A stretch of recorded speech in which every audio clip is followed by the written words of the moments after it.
احنا هنكمل 12 كانديديت ونبتدي على طول ان شاء الله. الو السلام عليكم.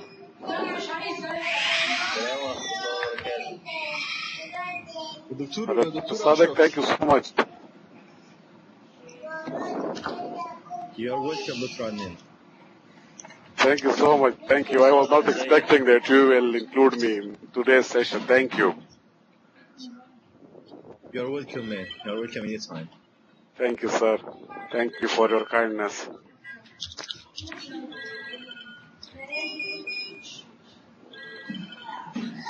دكتور أشرف رفيق الدرب والكفاح المسلح. ازيك يا باشا؟ ازيك يا دكتور صادق؟ وحشنا والله. عامل ايه؟ اخبارك انت ايه؟ اكتر والله، فينك وفينا راضيك بس. والله في الدنيا هنعمل ايه؟ ده احنا ورا الهبابه الزمالة دي. هنعمل ايه بس؟ المسمار الذي ينخر في الدماغ. والله العظيم حاجه يعني تجيب احباط. يعني عارف انت يعني ايه؟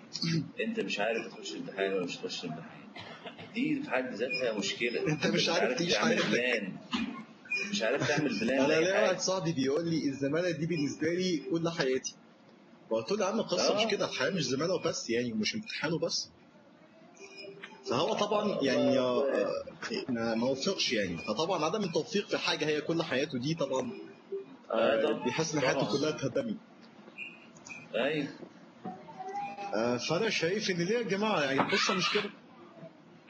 يعني هو امتحان من ضمن الامتحانات وانت بتحاول وبتاخد ثواب. قرار لا يعني ايه، تيجي تاخد قرار مثلا انا هنزل السنه دي، هنزل حاجه بسيطه جدا، هو عايز انزل، تلاقي نفسك لا ده انت بتستنى الاول تشوف هتقبل ولا مش تقبل، طب وهتقبل فين، طب وهتروح فين، طب وهتنزل عيال لوحدهم ولا 100 حاجه بتحاول تفكرها على اساس الامتحان اللي هيجي ده، وفي الاخر ما يجيش وتبوظ لك كل حاجه عادي يعني.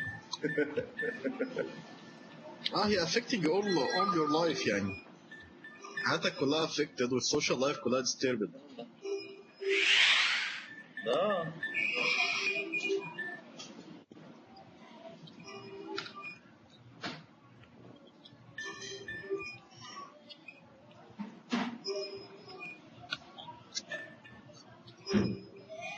Still only one candidate and start.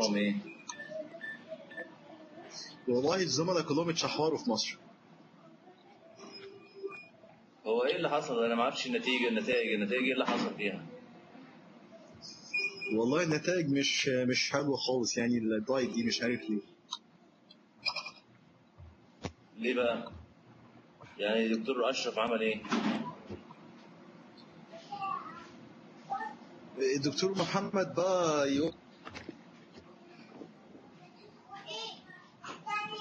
بقول لك الدكتور محمد السيد. دكتور محمد فتح الله وضح محمد سعيد.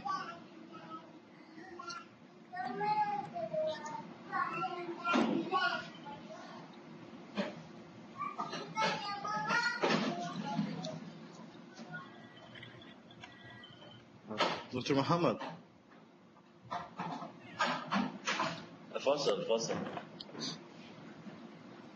فصل خالص. بقول لك الدكتور اشرف شحاته عمل ايه؟ والله هو انا ما اعرفش، بس هو طبعا mostly didn't pass يعني، لان ما فيش اي اخبار عنه ف didn't pass. I think it was his last يعني trial. دكتور اشرف انا والله زعلت عشانه جدا. دكتور محمد السيد يقول لنا هو الاخبار في مصر. الو ايوه دكتور محمد ازيك يا دكتور؟ مين معايا؟ دكتور صادق، دكتور اشرف عطوه. دكتور اشرف معاك يا باشا. عطوه بيسالك يا دكتور محمد عن الاخبار في مصر. والله مصر هو بص اقول لحضرتك حاجه، امتحان المعادي اسهل بكتير من امتحان القصر يعني. بس هو مشكله المعادي ان هم عندهم حل. المعادي مشكلتهم في الفندس. فندس ده ابن جزمه بصراحه. والله بس بص يا دكتور، مش دي برضو يعني مش دي الحاله اللي سقطتني صراحه، يعني انا اللي سقطني، انا اللي سقطت نفسي يعني. ايه بقى؟ ازاي؟ يعني انا دخلت على حاله روماتويد، ما عملتش كومبليت اكزامينيشن للروماتويد، فنقصني عليه 10 درجات. ده في ستيشن إيه. 5. هيستوري كان عيال عندها ويكنس في الرايت ابر ليم، وانا حطيت الديفرنشال دايجنوزس ستروك وانتراسليس اوكوباينج ليجن، وما قلتش للعيانه، العيانه بتسالني انا عندي تيومر، ما قلتلهاش ان ده وان اوف اور بوسيبيليتي. فهي حتى قالت لي طب انت ازاي حاطه في الديفرنشال دايجنوزس والعيانه ما قالت لك؟ قلت لها لا، ان هو unlikely.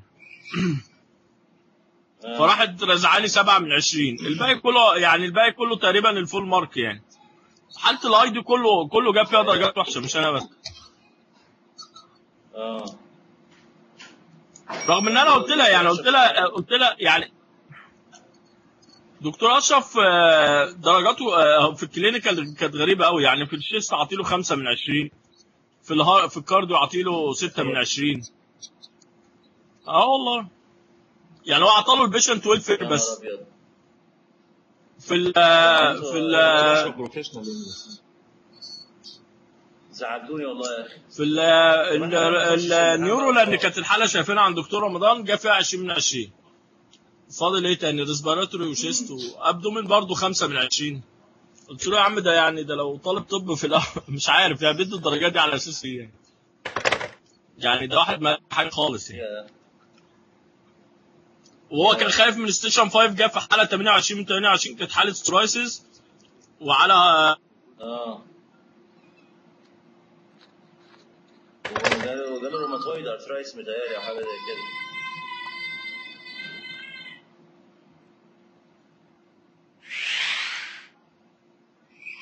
والله زعلتنا يا اخي. السلام عليكم. فصل تاني. السلام ورحمه الله وبركاته. صادق، ازي حضرتك يا بيه؟ اهلا بيك. انا مش عارف مين اللي بيتكلم بصراحه. انا دكتور حسين معاك. هي مشكله الاوبو ده ان انا ما اعرفش مين اللي بيتكلم فعلا. بالظبط. انا حسين معاك يا دكتور صادق. اهلا دكتور حسين، منور والله. اهلا دكتور حسين. الله يخليك. انا بس كنت عايز اسال حضرتك سؤال بس، يعني هو ما فيش مراجعه للدرجات اللي بتتحط دي؟ يعني في واحد زميلنا معانا في المستشفى سوداني، هو امتحن في مصر، البريتش اكزامينر اداله في الحاله كانت كوشنج سندروم في ستيشن 5 13 من 14 تمام، وكاتب له في الكومنت ان هو كل البوينت اللي هو جابها الديفرنشال دايجنوزس المانجمنت بلان كل حاجه معلق عليها. في نفس الوقت الايجيبشن اكزامينر مديله 1 من 14 وبسبب كده هو سقط، وكاتب ان كل حاجه البريتش مديها له ان هو قالها صح، كاتب ان هو قالها غلط. طب يعني على اي اساس البيج فاريشن في الدرجات ده؟ يعني انت مثلا الايجيبشن ده بيعتبر البريتش ده ما بيفهمش حاجه في الطب مثلا؟ يعني مش عارف، هو الراجل سقط بسبب ده. يعني هو لو كان اداله بس 5 من 14 كان نجح، كان عايز 4 درجات.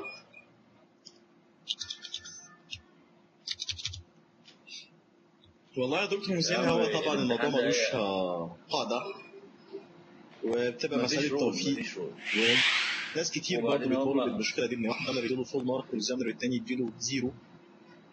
هو كده الحاجه اللي بيبقى فيها هيومن فاكتور او بيرسونال فاكتور، ما بيبقاش فيه جاستس ليه.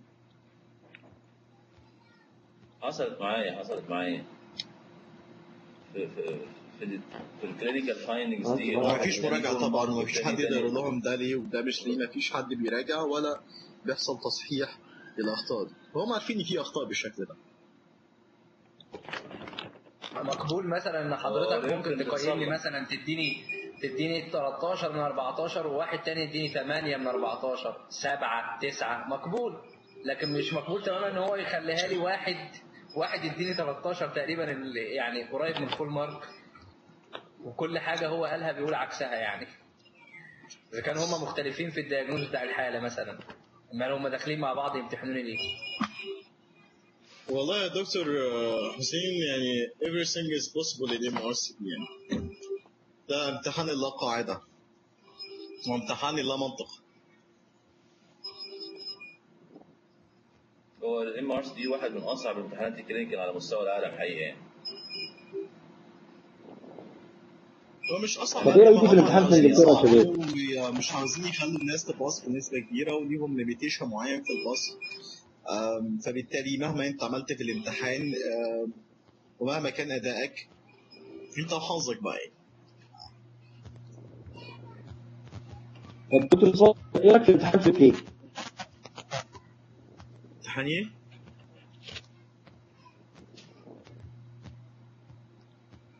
امتحان ايه؟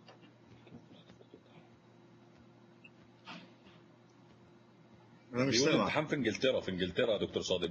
بيقول الامتحان في انجلترا يعني تسافر تمتحن في انجلترا مش في مصر. والله سافر تجد اوضا عما تفارقه والله. يعني احيانا بيبقى في ناس بتروح وبتنجح من اول مره في انجلترا يعني. بص لو انت ويل بريبيرد بشكل كويس يعني تخش اي سنتر في العالم وانت مستريح صدقني يعني. الموضوع مش متعلق بسنتر قد هو متعلق بمستواك ويعني بشويه حظ وتوفيق من عند ربنا يعني. لا بس انجلترا صعبه، وكل اللي انا يعني الناس اللي خدت رايهم ان انا اروح انجلند عشان يعني اخش امتحان كلهم نصحوني لا. والله انا اعرف ناس نجح من اول مره يا دكتور اشرف في انجلترا. الحقيقه صعبه بصراحه، صعبه ان الاكشنز بتاعتهم غريبه جدا وانت مش متعود عليها، وبعدين الحالات الفاريشن بتاع الحالات بتاعتهم صعبه يعني مش هي الحالات اللي احنا بنشوفها على طول او الحالات اللي بنشتغلها على طول في الكلينيكال بالذات. لا يعني عشان تروح تنجح لازم تروح تاخد كورس هناك وتقعد لك بتاع شهر ونص مثلا هناك عشان تنجح. هو محتاجه كورس هناك بالفعل علشان تبقى يعني تأدي بشكل كويس. عارف تبقى عارف التكات اللي هم بيعملوها هناك كده يعني.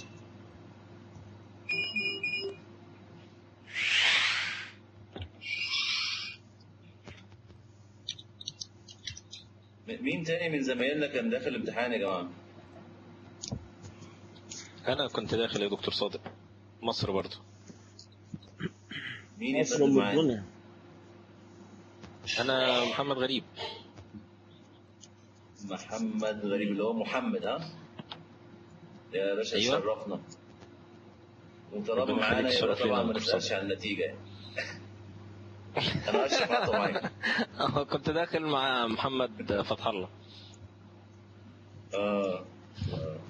يا باشا مصر برضه. كلنا هذا الرجل يا سيدي، كلنا هذا الرجل. لا الحمد لله. لا الحمد لله، ربنا ما بيظلمش حد أكيد. انت عارف انت كلمه واحده بس ممكن تنزلك في الامتحان يعني. انا عارف الامتحان بتاعي لو كنت قلت ان الراجل ده عنده اسايتس كنت عديت، كنت خلاص عديت. فاهم ازاي؟ في الكلينيكال كنت ناجح كل حاجه ونزلوني على درجه في الكلينيكال فايندنجز عشان انا قلت I doubt that this patient has ascites وهو كان عنده ascites. يعني الداوت دي لو شلتها مسحتها كنت خلاص عديت، هي كلمه واحده. فاهم ازاي؟ يعني مش عايزين نبكي على لبن الحمد لله. وان شاء الله يعني اللي جاي احسن. بس هي بتاخدها لكن يعني يومين ثلاثه كده زعلان وبعد كده بتخش بقى في الحياه العاديه يعني. هنعمل ايه؟ يعني we would like just to confirm that يعني MRCP exam is a practice exam. You have to practice a lot of time and many times to be good actor to go to the exam and to pass skills. It is not exam of studying, you know, it is exam of practice. سواء في clinical cases أو في communication history station 5 you have to practice many times to be good actor to pass the exam. And that's what we are going to do, to do practice as much as we can and to pick up the important points in the case and also about the scenarios given in the exams before because it is repeated many times and also regarding answering of concerns concerns, دي على answering فكرة of the يعني من الحاجات concerns. Okay. A lot of people can concerns follow دي the concerns.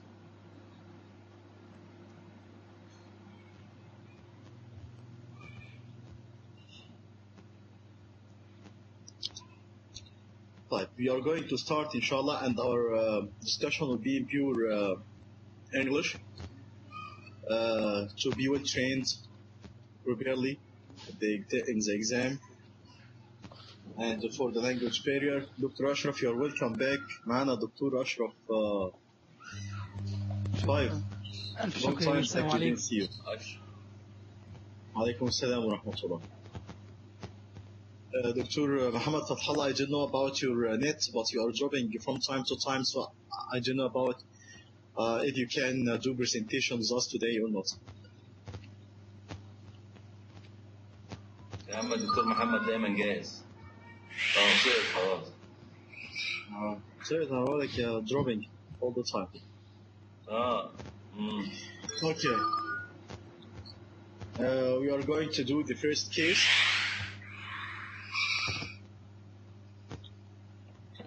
Bismillah ar-Rahman ar-Rahim. First case will be with Dr. Ashraf Atwa. Second case will be by Dr. I don't know if Dr. Fayed can present with us or not.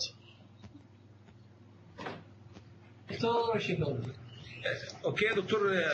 Hello, أيوة دكتور صادق. If I have no patient, I will tell you if I'm okay.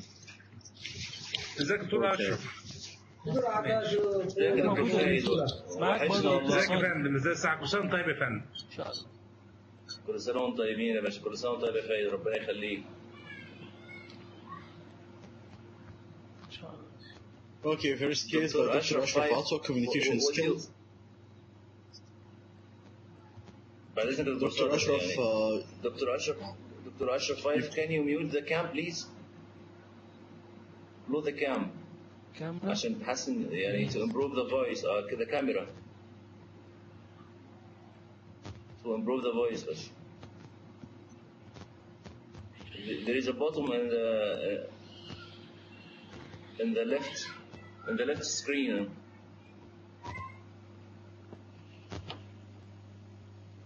Just click it. Yes, Okay. thank you. اتفضل يا باشا. you are senior health officer of the medical department.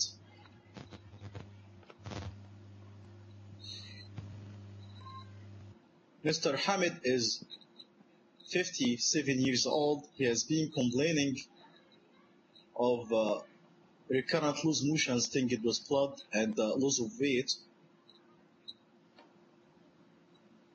CT done for him, and they confirmed that he has cancer colon, extensive advanced cancer colon with metastasis.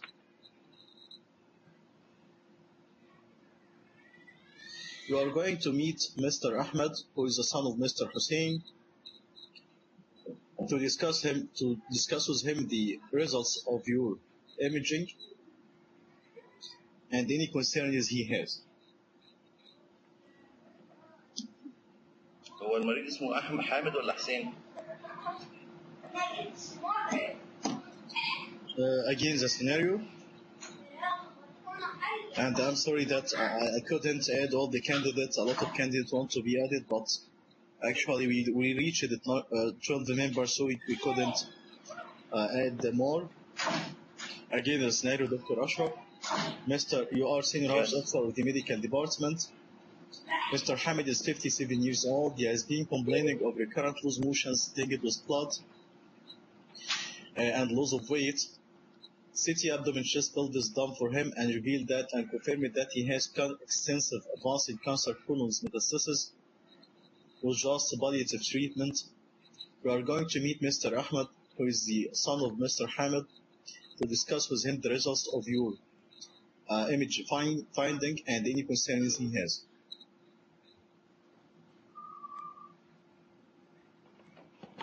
ماشي يا باشا، اديني بس يعني دقيقتين كده نشوف. You have 2 minutes to prepare yourself.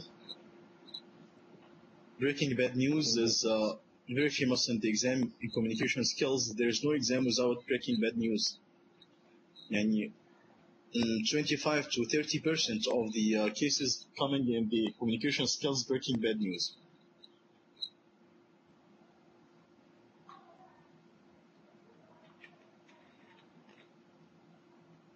And some candidates consider breaking bad news is very easy case to come in the exam, but most of them of the candidate don't pass the case despite that.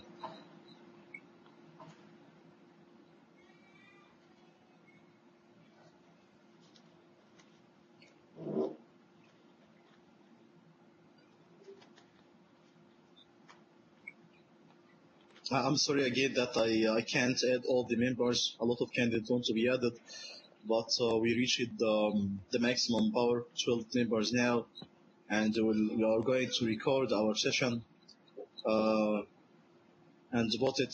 upload it on the page, inshallah.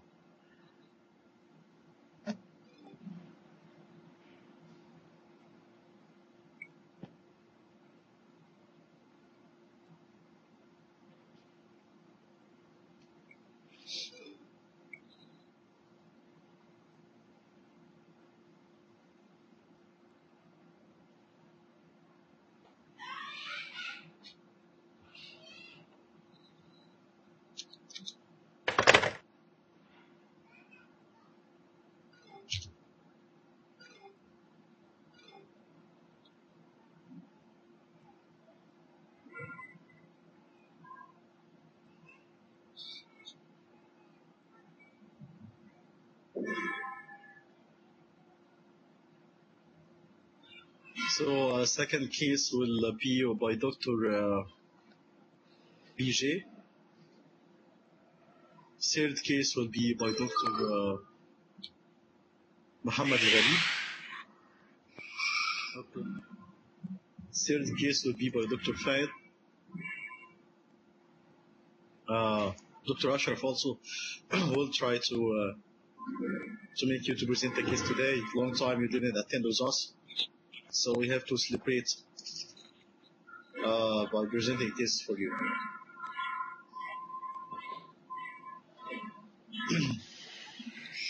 All the candidates will mute the mic during presentation of Dr. Ashraf, and after that we can open the mic while open discussion. تفضل دكتور صادق. Okay. Good morning. Good morning, doctor. I'm Dr. Ashraf Hatwa. I'm the senior house officer of the medical department. Are you Mr. Ahmed, the son of Mr. Hamid?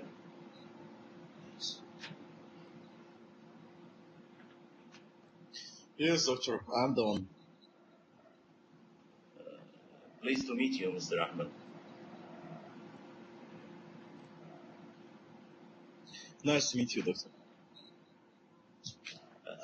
I can see that you have a permission of your father to discuss this condition with me. That's right?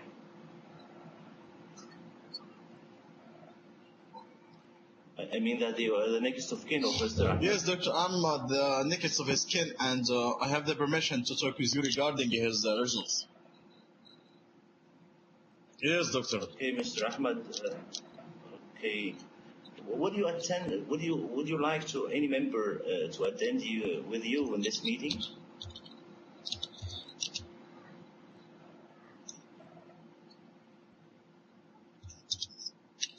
No, doctor, it's okay. I can manage myself, doctor. It's okay, Mr. Ahmed. First, Mr. Ahmed, would you tell me how much you know about your father's condition?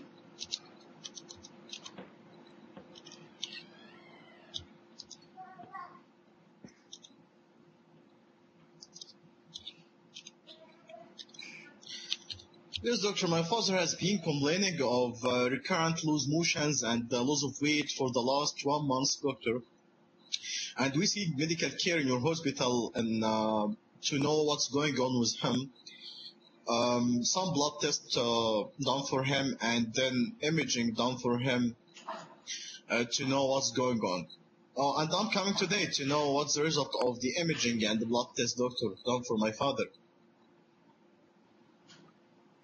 Yes, I can be there, sir, but no one discussed with you the possibilities of the possible diagnosis of the condition of your father.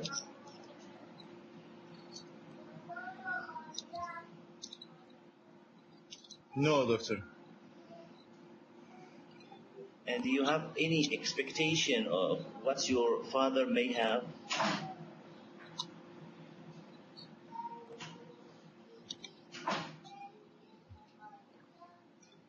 I'm not sure about that, doctor. Maybe he has some sort of infection in his gut.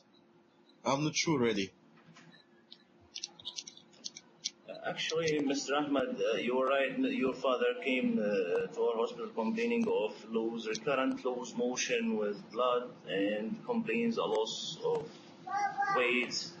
And we did some blood tests for him and imaging of his abdomen, and the results are available now. And I'm sorry to tell you that the results came back with a serious diagnosis. I'm sorry to tell you that your father has a nasty growth in his passages, in back passages. Oh my God! Do you mean cancer, doctor? Unfortunately, I'm sorry to tell you that. Yes, it is a serious diagnosis. Your father has a cancer colon.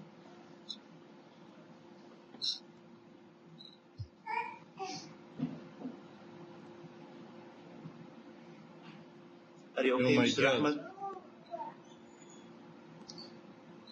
Are you sure of that result, doctor? Unfortunately, Mr. Ahmed, this is sure. The results came back with this diagnosis, with a serious diagnosis. I'm sorry to tell you that. I know that it must be a shock with you.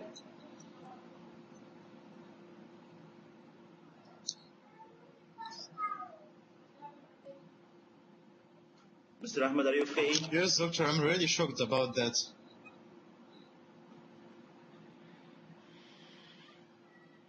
What, doctor? Are you okay? Yes, doctor, but you know, such this news very bad for me, and I'm still feeling shocked, doctor. I'm sorry for that. I appreciate your feeling about your father, but yeah, this what have been resulted in from the investigation we have done for your father, confirmed that he has cancer colon. I'm sorry to tell you that.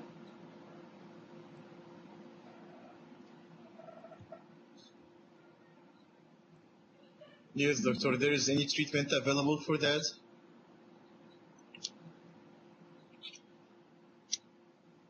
Mr. Ahmad, you know, there are many treatments for cancers, but in the condition of your father, the cancer spread outside his colon. In this case, we have no option except palliative treatment. We give him a supportive treatment only. We will give him a good nutrition, a painkiller. We will treat him symptomatically.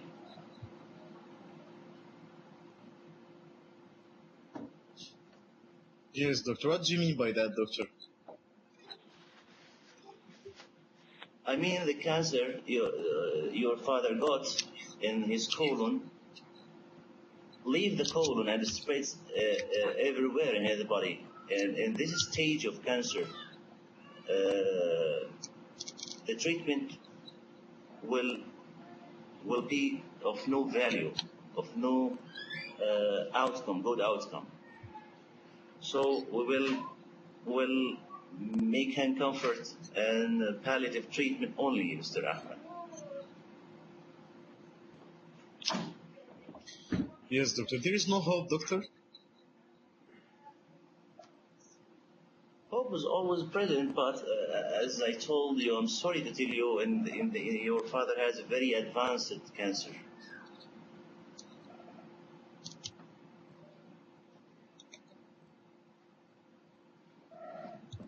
Yes, doctor.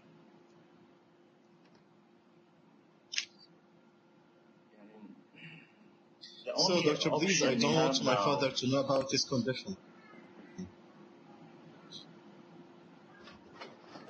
I appreciate your feeling, Mr. Ahmed, but our patients have the right to know everything about their condition. If he asked me, I will tell him. If he didn't ask, you are free to tell him or not.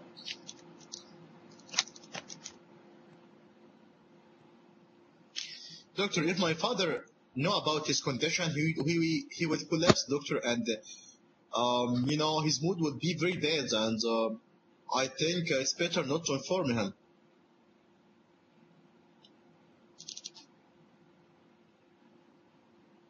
I appreciate your feeling, Mr. Ahmed. I'm sorry again to tell you that. We will weigh the benefits of that. If this will be in his best interest, we can do this. Because, as I told you, we will have no options to treat the condition of your father. So it will be possible not to tell him. I appreciate that, doctor.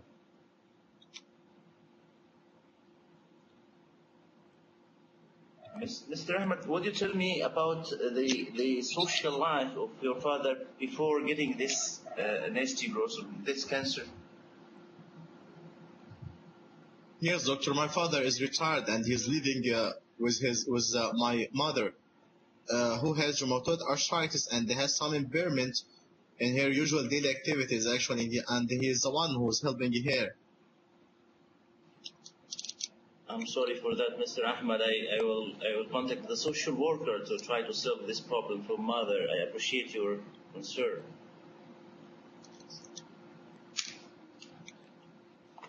Did he smoke, And Mr. I don't know, Ahmed? doctor, actually, how my father will manage his disease alone with my mother while she has rheumatoid arthritis and she is disabled already because of her rheumatoid arthritis. I'm sorry for that, Mr. Ahmed. As I told you, I have to contact the social worker. He will solve this problem for him. And also, we can help him medically in this issue by sending a special nurse to give him the medication, or to give him to help him in taking his medication at home. Yes, doctor.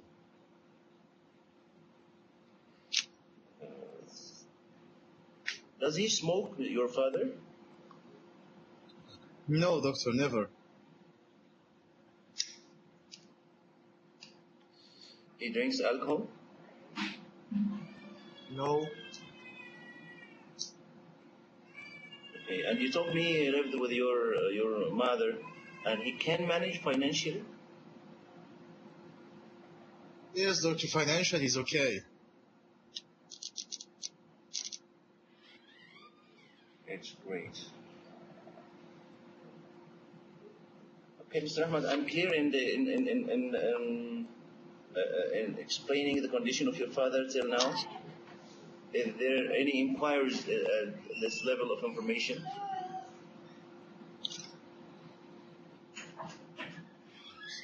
Yes, doctor, you told me that you are going to treat my father with palliative treatment and just treatment to improve his condition. But what I know that there is, the medical field is very advanced now. So that what about chemotherapy and surgical operation for such this? cancers, doctor.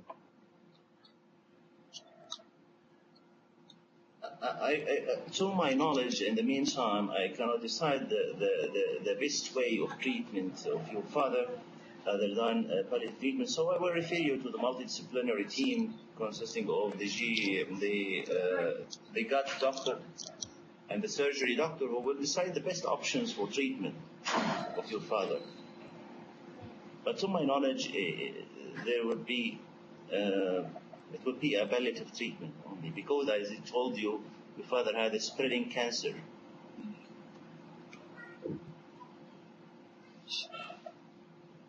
Yes, doctor. For how long my father is going to leave, doctor? It's For how too long early my to father is decide going to leave? about to leave. Well, why do you ask this question? Doctor, it's my right to know what's going on with my father and for how long he's going to leave, doctor. It's too early to tell you that because, as you know, we just discovered now that he had a spreading cancer. But I'm sorry to tell you this condition will compromise his life. But for how long, nobody can tell you. But we speak about matters of months, I think.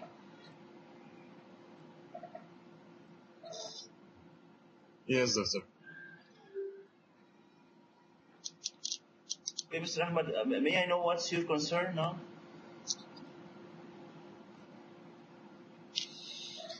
Yes, this doctor replied my concern already about I don't want my father to know about his condition, and I appreciated that you agreed with me that this is in his side, and because if he know about his condition, he will be very disappointed, and his condition may be deteriorated.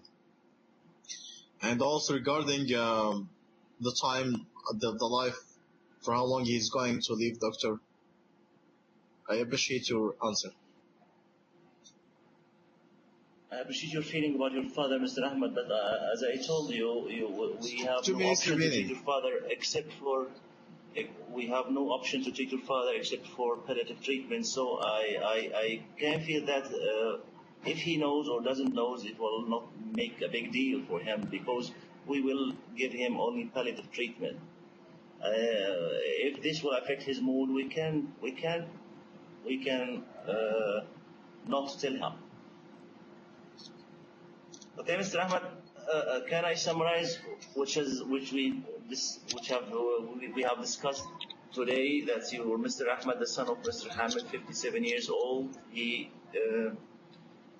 came complaining of recurrent attacks of loose motion with blood and weight loss, and we did some investigation for him, including blood tests and imaging of his gut, which revealed that he has spreading cancer, as I told you. That's right, Mr. Ahmed? Yes, doctor. Okay, before you leave, I will give you some leaflets how to deal with patients with advanced cancer or spreading cancer, and give you some web sites to help you in this issue. Okay, Mr. Ahmed? Yes, doctor. Yeah, yes, doctor. Do you have any more concerns?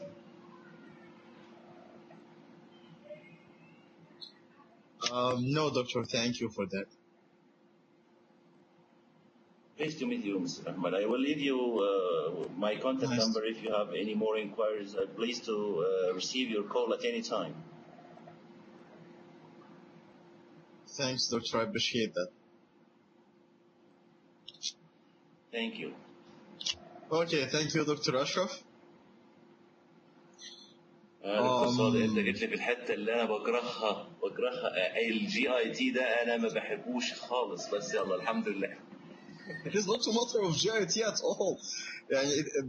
This case or this station not related to GIT or anything. It's breaking bad news. I know. So maybe the cancer will be in the line. Yes. So it will be the same approach. Yes. I hope I approached Okay, it do you think that you very, convinced you break your bad news in proper way with sympathy and empathy with the patient? I try to do this by telling him as early as possible, asking him first if he wants to attend, any one of members to attend to the meeting or not.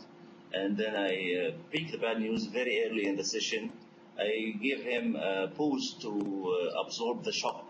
I asked him after picking the bad news about his condition, if he's okay or not. And I try to support him from now and then by telling him that I appreciate the feeling about his father's condition.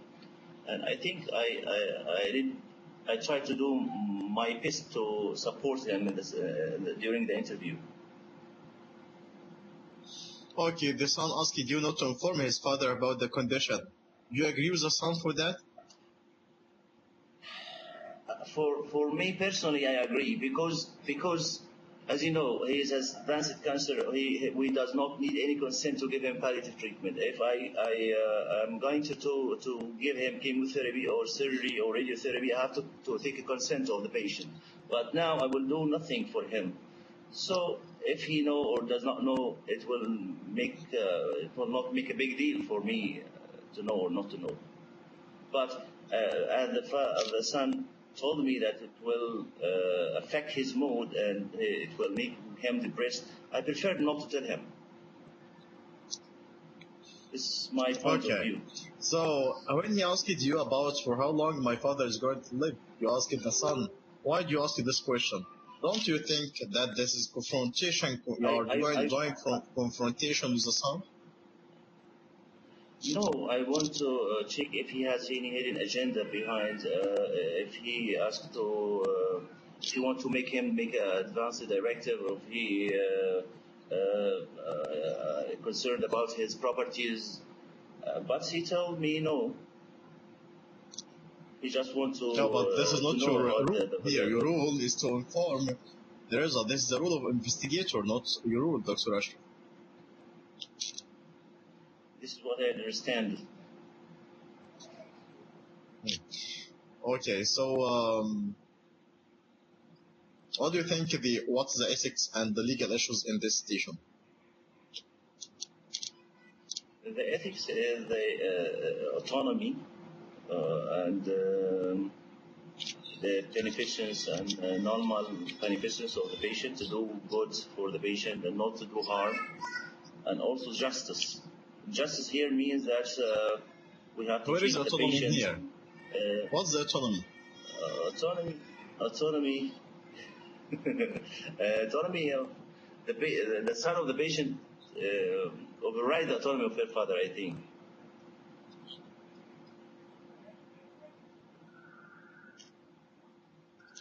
The patient has about his patient to share the management plan.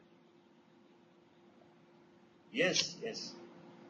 But I agree with you. You inform the son already. It's okay. I agree with This you. is the dilemma. I'm going to inform your father about this dilemma you condition. put me in. Yeah. This is the dilemma you put me in. Yeah, it's okay. Yeah. Okay.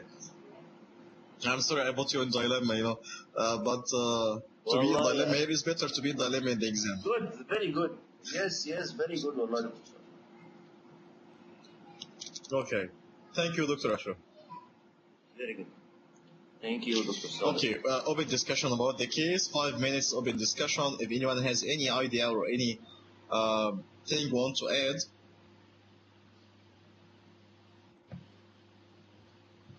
Yes, Dr. Sadek, about not telling the patient about his condition. Yes. I think What's the even right so, answer? The right answer here, Dr. Sadek. Yes? What is the right answer of this concern? Because I first I You're told going him to he do- has to know. I first replied by but you changed yes, it- I have you changed your to tell mind. your father.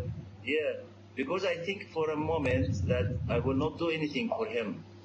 I will not send him to surgery. I will not give him chemotherapy. I will not give him radiotherapy, so I will not need his consent to do these procedures.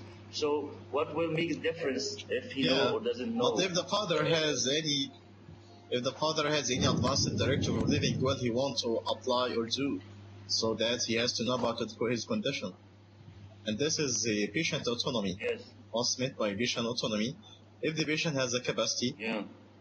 mental capacity, it means that the patient has the right to know about his condition and Yes. the treatment plan for his condition. The answer of concern was totally wrong here. Of course, you lost the concern here completely. Yes. To lose it here better than to lose in the exam. Okay. Yeah. Okay. Any other idea? Anyone want to add anything? I want to speak about the same issue, Dr. Sadek. At this point, Yes. if the relatives insisting that breaking these bad news to the patient himself will affect his last days of his life, I know the right answer that you have to tell the patient if he has some wishing wills or advanced directives, but about the surrogate concern that it will make him depressed in his last days. How to answer this issue and how to convince the surrogate to tell his father about the condition? What is the proper answer? Yeah, the surrogate will persist actually. The surrogate will persist not to inform the father, and this is his rule in this exam. So, no, your father has to know about his condition. He has the right, as he has the capacity to know about his condition and to share the information and to share the management plan. This is completely his right. But we are going to give him information by pieces according to the question he asks. The surrogate can ask you, even you are going to tell him, even if he didn't ask, doctor, if he didn't ask, of course, I'm not going to tell him. I'll give him information or pieces of information, piece by piece, according to the questions or the information he required. So if the patient himself didn't ask about his condition, it's no need to tell him. If the patient asked about his condition, he has the right to know everything about what he have and what the management plan. And we can provide him information piece by piece according to the information he asks about. Okay, thank you, Dr. I mean that the answer I give him first was right. Of course, your father, I'm sorry for that. I appreciate your feeling towards your father, but your father completely has the right to know about his condition and share information and share management plan. Okay, doctor, if my father didn't ask about his condition, you're going to tell him? If he didn't ask, no need to tell him, and we'll provide him information piece by piece according to the question and the information he requires. Yes. Okay, Dr. Ashraf, did you ask about advanced directive and living well of terminally ill patient? No, I didn't ask. I have to ask you.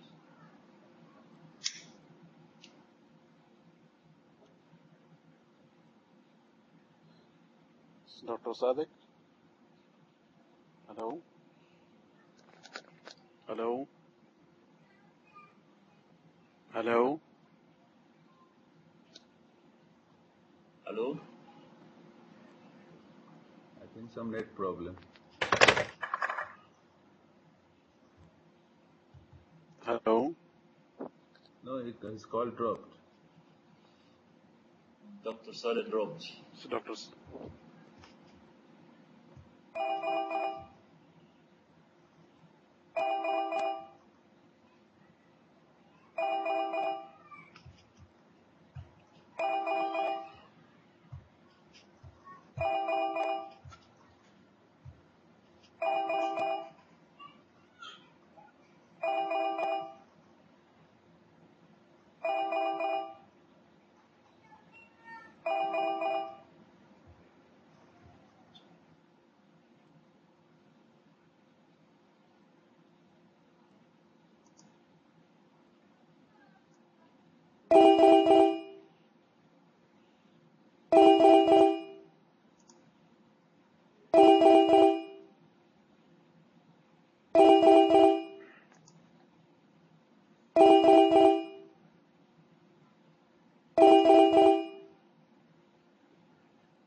It's showing offline now.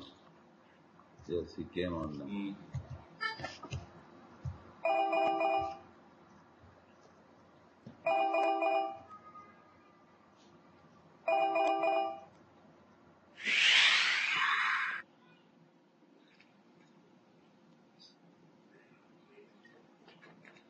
يا باشا روح Hello? فين؟ Hello, I'm Dr. sorry, I Sadek. was Hello, dropped Dr. Sadek. myself. I was dropped there this time myself. Yes, okay. Dr. So, Sadek, Dr. Adnan speaking. unfortunately, your father. Yes? Dr. Adnan, sir, can you hear me? Yes, Dr. Adnan, yes. Thank you so much for giving me time. So, Dr. Sadek, yeah. the session went very well and it was very informative, and I really enjoyed it. But I would like to ask something from you that Thank you, is Dr. there, Adnan. thank you so much. Is there, another issue going on in this session? I mean, in this scenario regarding the running of colon cancer in the family, So would it be not advisable to Yeah. the son that you people should do some family screening or something like that, because these colon cancers do run in the families. So what do you think about it, sir? Yeah, I agree with you that Amsterdam, according to Amsterdam, two criteria: if the first relative has colon cancer before the age of 50 years, or sometimes 55 years old, it is advised for the son to do screening. But we are here, Dr. Adnan, not in, this is not your rule actually in the exam, because like that you are going into another dilemma, that you are going to raise up the queries and the doubt of the relative himself that he may have cancer, and then you will make it more complicated. So Yes, sir. it is not advised. This is not your rule. He is giving you your rule to discuss the result of the father himself about cancer colon. The father has cancer colon, 57 years old, and according to the Amsterdam 2 criteria, 57 years old, first degree. So no need to do screening for the patient, for the son. Okay. And yes, don't okay, go to thank you another so much. dilemma and with the relative himself that he may have cancer, so that to explain for him screening and the procedure of screening, colonoscopy, and how colonoscopy to be done, like that you went to another direction completely. So it is not advised at all. Yes. Okay, sir. Okay, I got it. Okay, sir. Thank you. Yeah, you are welcome. Then we'll complete the summary of our case. I'm sorry that your father has this advanced disease, and we will do our best for him. And unfortunately, his condition is very advanced and extensive, so that he will need only palliative treatment in the form of painkillers and parenteral fluids and good nutrition. And we'll follow him, and there may be some sort of chemotherapy which is received through a needle, which can decrease the bulk and the spread of the cancer. And the treatment in details can be discussed with a tumor doctor that I'm going to refer your father to. For how long my father is going to live, doctor? I agree with Dr. Ashraf. It is too early to answer this question, because this is according to the general condition of your father and the time spread of the cancer and the response for treatment. And this question can be answered by the tumor doctor himself. Okay. There is no hope, doctor. Of course, sometimes you can think, you can be very honest with the patient to say for him there is no hope, because really there is no hope. The patient has advanced cancer, but don't tell the patient there is no hope at all. Okay?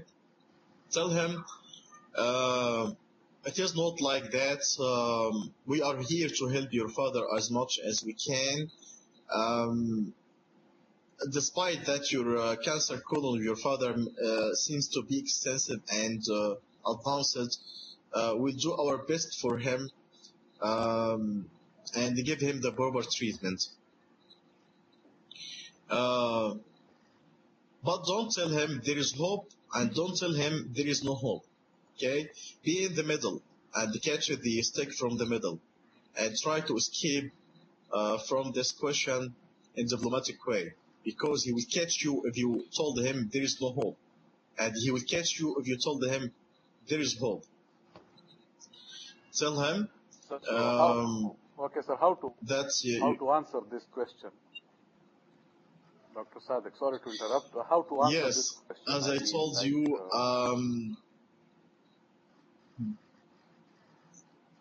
as I told you, diplomatic way and catch the stick from the middle. So tell him your father condition is advanced and the cancer is extensive. So what you are going to do is to treat him and to give him the proper treatment to alleviate his symptoms as much as we can. It's like that. And this question can be answered properly by a tumor doctor. Yeah. Yes, sir. Thanks. Don't forget to refer the patient to a multidisciplinary team from the tumor doctor and from psychiatrist also to support him and from social worker. My mother is disabled because she has rheumatoid arthritis. I'm sorry for you. We can help you in this issue by providing your father by a Macallanian nurse. Macallanian nurse is a nurse which is specialized in cancer patients, who can provide cancer patient with proper treatment and special care. So I'm sorry for you. And we can help your father by providing him with Macallanian nurse, which can give him proper care, special care, and proper treatment in time. Yes, sir. Don't forget to ask about concerns. The patient may have many concerns, and to do summary for the patient about you discussed today. And don't forget empathy and sympathy with the patient from time to time. I'm sorry for you. I know how much you are feeling. I'm sorry for this bad news. Be sure that we are here to help you as much as we can. This is very important. Eye contact, body language is very important also in these cases. The patient may cry. Some patient may cry. You can provide them with a mandil, اللي هو hand care. And also don't forget to help the patient at the end. And ask him about if he has anyone to arrive him home. If you don't have, we can provide you someone to arrive your home safely. Help the patient also and check understanding of the patient. Don't forget check understanding of the patient. Don't forget to help the patient by some leaflets or websites about the disease and your contact number. This is the main items and main issues in this station.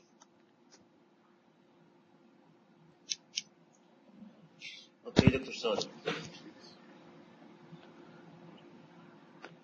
You are welcome, Dr. Ashraf. If he asked you about the ethics and the legal issues in any station, it is fixed. Autonomy, and you have to explain from autonomy, the patient has the right to know about his condition and share information and they share the management plan.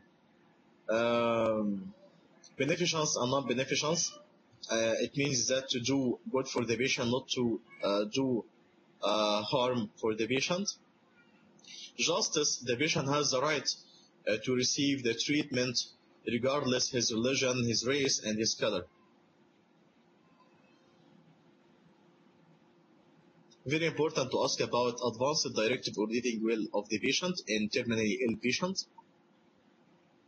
Social history is very important also, with whom the patient is living, the patient job, if he is a smoker, alcoholic, financial support.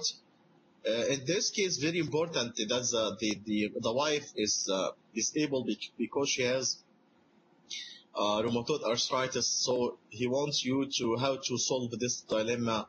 The patient is living alone with disabled wife, so that you will refer him to social worker and provide him with a Macedonian nurse who is going to give him the proper care and special care and special treat and the proper treatment.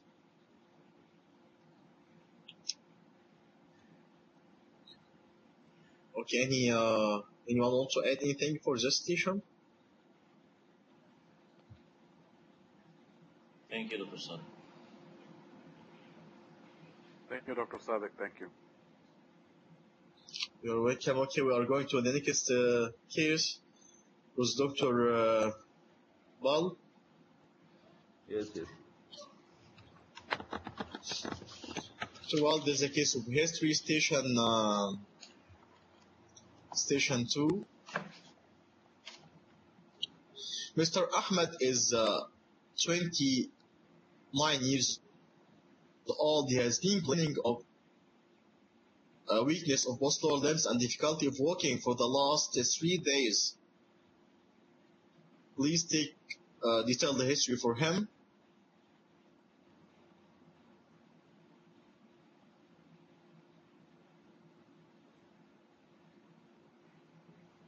Okay.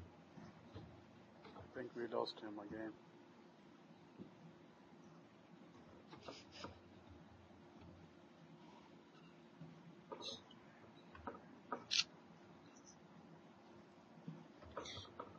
Should we start Again, now? Mr. Ahmed is 29 years old. He has been complaining of difficulty of walking and weakness in both lower limbs for the last 3 days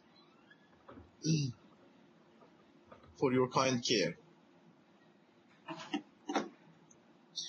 This case came in Egypt last night. Okay. So, should we start now? I don't know, maybe came for Dr. Muhammad Gharib or not.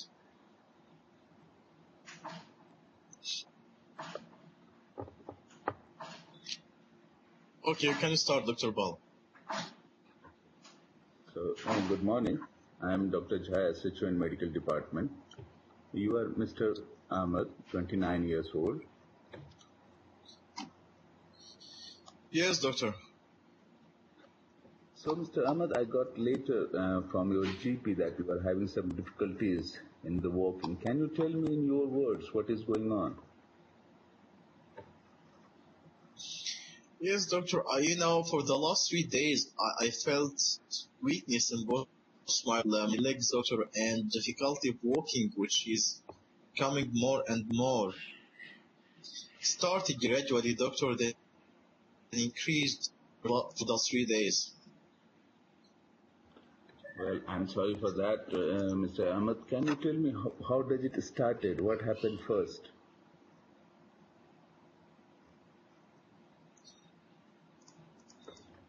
Yes, doctor. First of all, I felt I felt that it may be some, some pain in my muscles, and some sort of inflammation. After that, this weakness is increased more and more.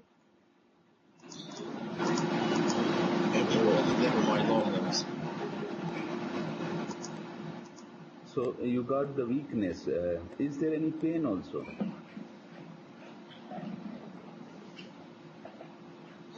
Yes, doctor. Again? You got the weakness. Is there any pain? Pain in the limbs? No, doctor. There is no pain, doctor. And when you say the weakness, what does it mean? Does you cannot lift your leg? The legs goes floppy? It's hanging down, or it is tight in the, you cannot move, it is very tight. No, doctor, just floppy. Okay, and so, and you find it's difficult to walk also, because you cannot raise your limbs, right? Yes, doctor. Okay. Yes. Okay. Apart from this, do you have any pains or anything in your back, lower down the back? No, doctor. Any recently you got any trauma or any injury in the back or anything happens? No. Well, No, doctor. Mr. Ahmed, okay, can you tell me recently, this 3 days ago, or maybe a week or 10 days ago, have you suffered anything like sore of throat or any infection in the chest or nose or anything like that?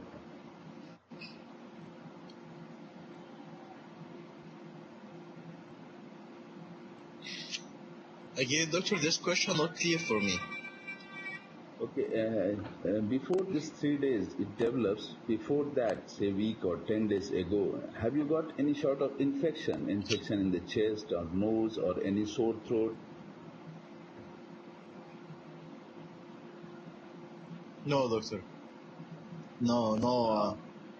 I had a history of, gastroenteritis. GP told me it is gastroenteritis to speak, doctor. Okay. So when does this, how many days before you are having loose motion or what?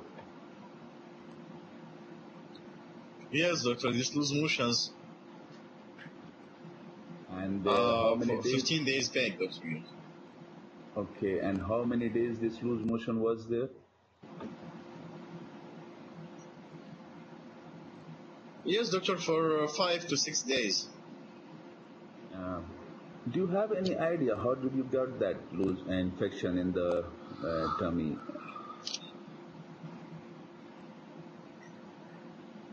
Yes, doctor, my GP told me because I eat, stored food from the refrigerator 2 days back to this loose motion. Okay, and you got the treatment from your GP and then you became all right, right? Yes, doctor. And then suddenly 3 days ago you find that your legs are getting floppy. Yeah. Okay, fine. So, Mr. Ahmed, just to know you more in details that we are not missing anything, just to see your health otherwise, how your health otherwise, how you are doing in the recent past. Have you lost weight or anything like that?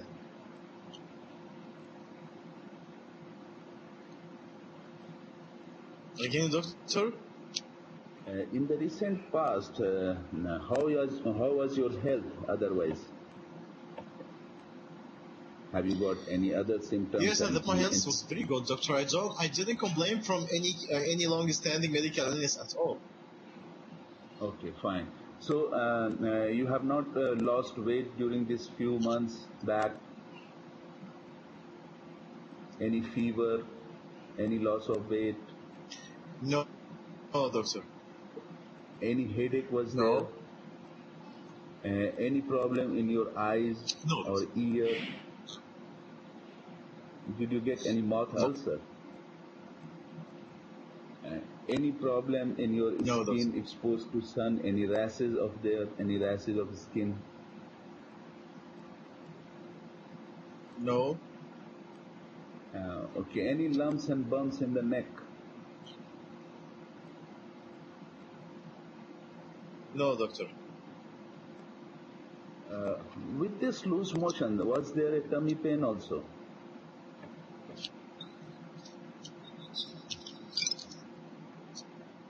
No tummy pain, doctor. Okay.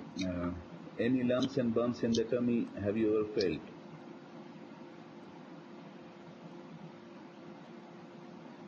No, doctor. And your hands, does it get weaker than before, or it is okay?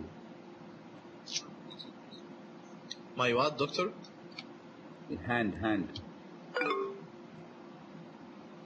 No, I feel some, tingling sensation in my hands, doctor. So there are tingling sensation. Any pins and needles also?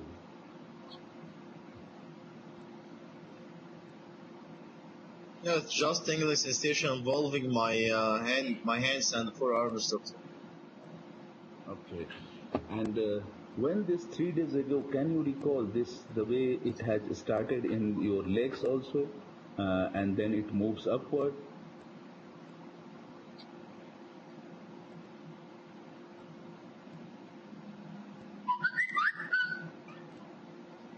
Doctor? Can you recall that this tingling sensation type of things happens in the leg also, and then it's move upward? Yes. Yes, doctor. Okay. And now you find it's pretty difficult to walk, right? Yes, doctor. Okay. Just to ask you, how is your water works? Have you got any problem in your water works?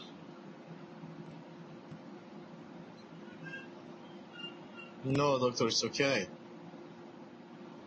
Do you have any preference for cold or hot?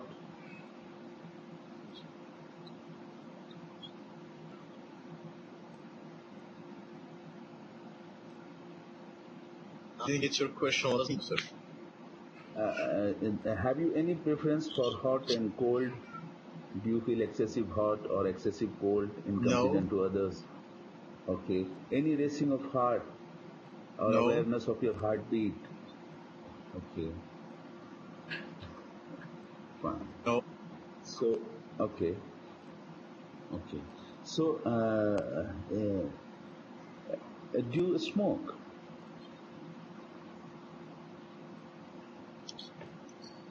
No, doctor. Do you take alcohol?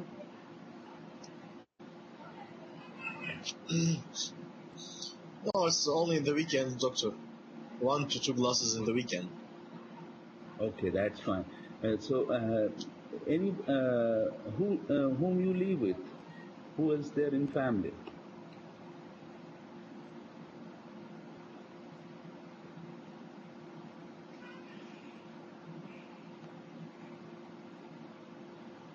Who else there in family?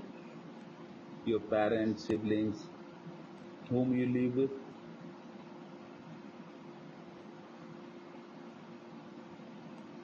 Hello?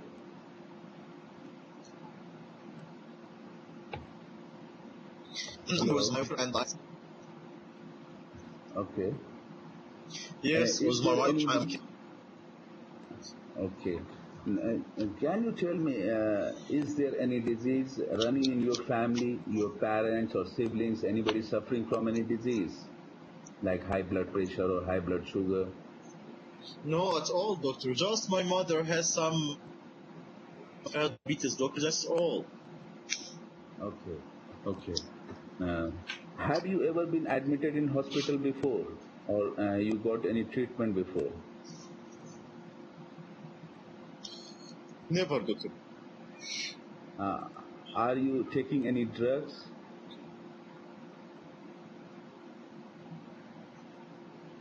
Over-the-counter medicine or anything? Are you aware that you are allergic to some medicine?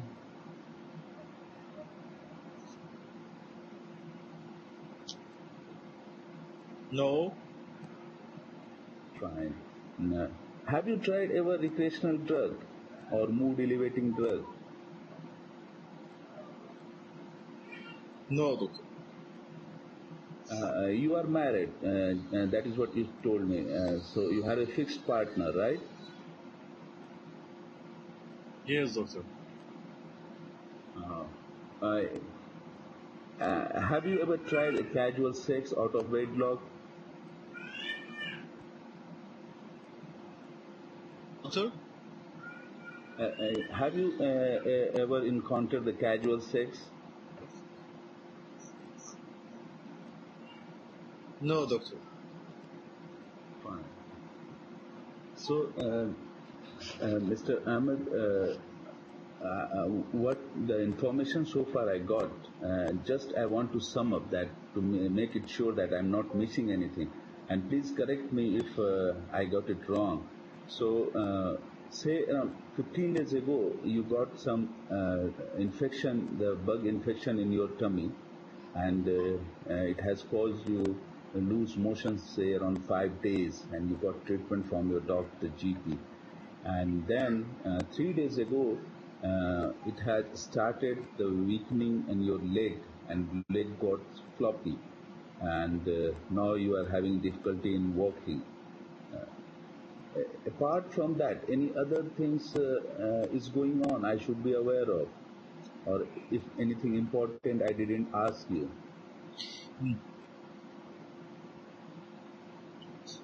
No, doctor. Have you ever felt that when you are from lying down position to getting up, do you feel giddiness or that sort of things? Does it happen?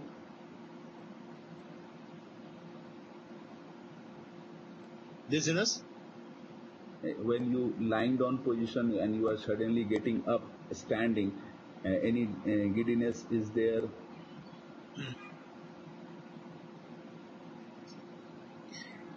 No, it's okay, doctor. Okay, fine, Mr. Ahmed. So, after listening to your story, and I'm getting a fair idea what if there are few possibilities, maybe related to your infection previously in your gut, and that may cause this disease. But we have to make it sure by doing some tests, and we will ask for some blood test, and if required, we will put needle in the back, lower down in the back, between this inside the spine, to assess the fluid running in the spine. That is another test we have to perform. Is that okay with you?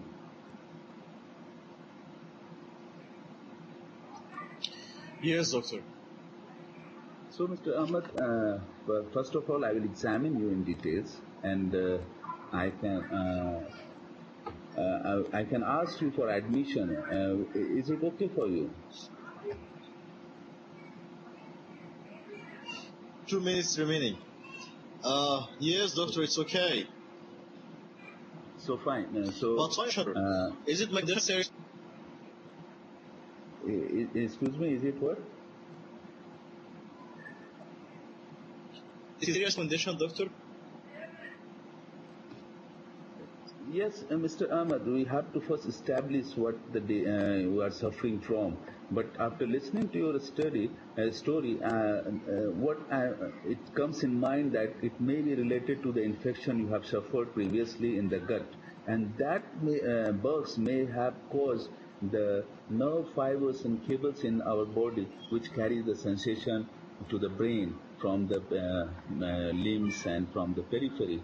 That got some problem because of this infection, and that has been irritated because of the infection, and this is not carrying on a sensation and not giving total command from brain down to the limbs. So there are some problems going on. We have to establish first what it is and how severe it is, and with time, as only 3 days has passed, with time it may go above.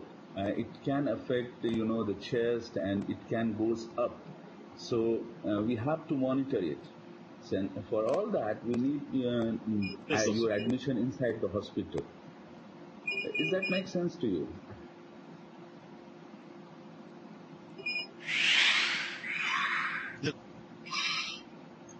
So fine, Mr. Ahmed. So we will admit you. We will do some test, and I will examine you in detail. And with the result of that, I will again talk to you what we found, and we will discuss with the further treatment what it is. And my great hope that you will respond to the given treatment and you will improve by the treatment. But we need to closely monitor you for that. Is that okay? Yes, doctor. Okay. Okay. Any other concern? Do you have anything you want to ask me? I'm going to work daily, doctor. This it is too early to say, but my great hope is that after giving the treatment and how you are responding, that you have to assess. And most of the people with your condition, they are improving with time, and they can stand back on their legs. So I hope that you will be the one fortunate one who will respond to the treatment, and things will improve in your case as well.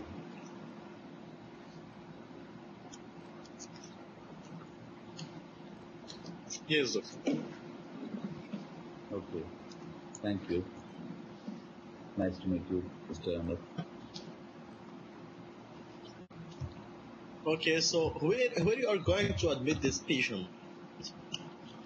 I'm going to admit this patient in the neurological ward.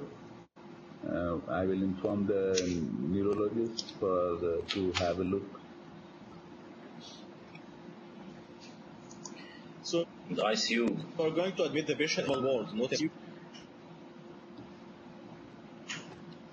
Right now, I don't think he is serious enough to be in ICU, but may require in future if the lesion means his symptoms increases or his respiratory function compromised, he may needs ICU as well. Yes.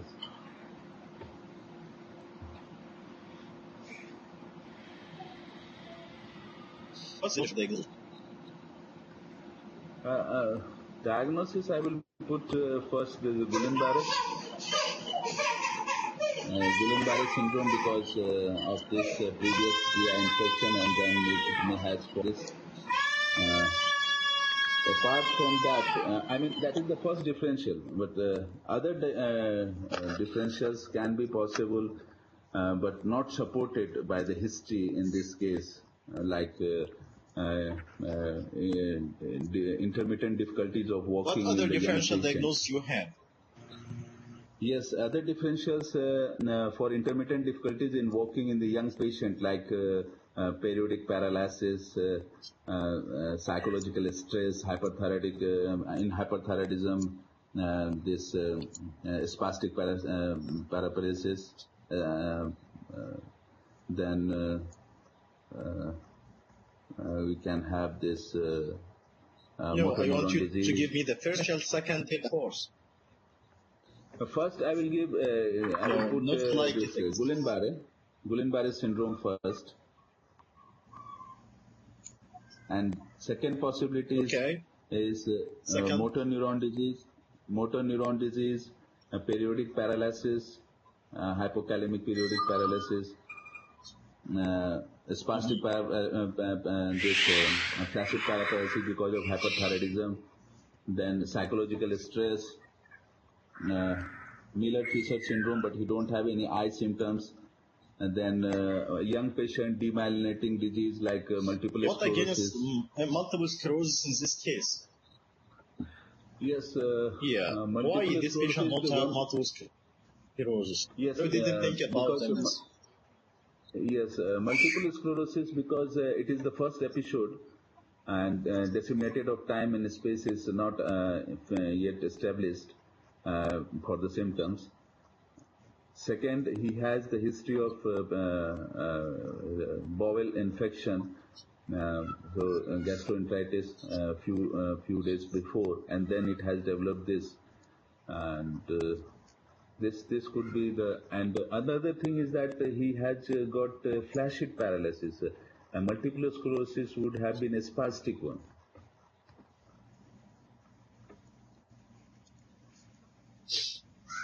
Yeah. What investigation you are going to do for this patient? I will start doing with the basic blood investigation and CBC and inflammatory markers. I will check for the electrolytes also and kidney function. We can ask for the electromyogram and nerve conduction study in the limbs and lumbar puncture to see the high protein and low cell count, dissociated, what is called dissociated something it is called. I don't know. dissociated. Some term is there for lumbar puncture in Guillain-Barré syndrome. Cellular protein dissociation. Yes, cell protein dissociation, correct. Yeah. So cell protein dissociation Doctor, you can find in the lumbar puncture. Yes. Here in the What? do you think in the history anything missed from the Dr. Paul? الو ايوه دكتور صادق الو تفضل يا دكتور. مين مش I don't know who is ايوه انا فايد يا فندم. الو دكتور فادي تفضل. يس. I don't hear Dr. Pal ask about any eye symptoms like double vision, and asking about any problem in the speech, because botulism may be one of our differential diagnoses here. This patient eating canned foods, and we must think about botulism here, like Julian Perry also. And I think also he must ask about fatigability and double vision also at night, about myasthenia gravis. It is one of our differential diagnoses here, I think. It's important here. Also, he asked also about hypokalemic or hyperkalemic periodic paralysis. You not ask about any eating high carbohydrate diet or ice cream before the night before he has this problem, and they must ask about symptom of cervicalosis also. And lastly, I think also he must ask about TIA and stroke. He must ask about other neurological symptoms, because we think here also TIA or stroke, but in the last of our differential diagnosis. For that, I think the first differential diagnosis is botulism, and then Julian Perry, and then hypo or hyper or cytotoxic periodic paralysis, and the myasthenia gravis also may be the fourth differential diagnosis here. In investigation, I think he also must do electromyography also.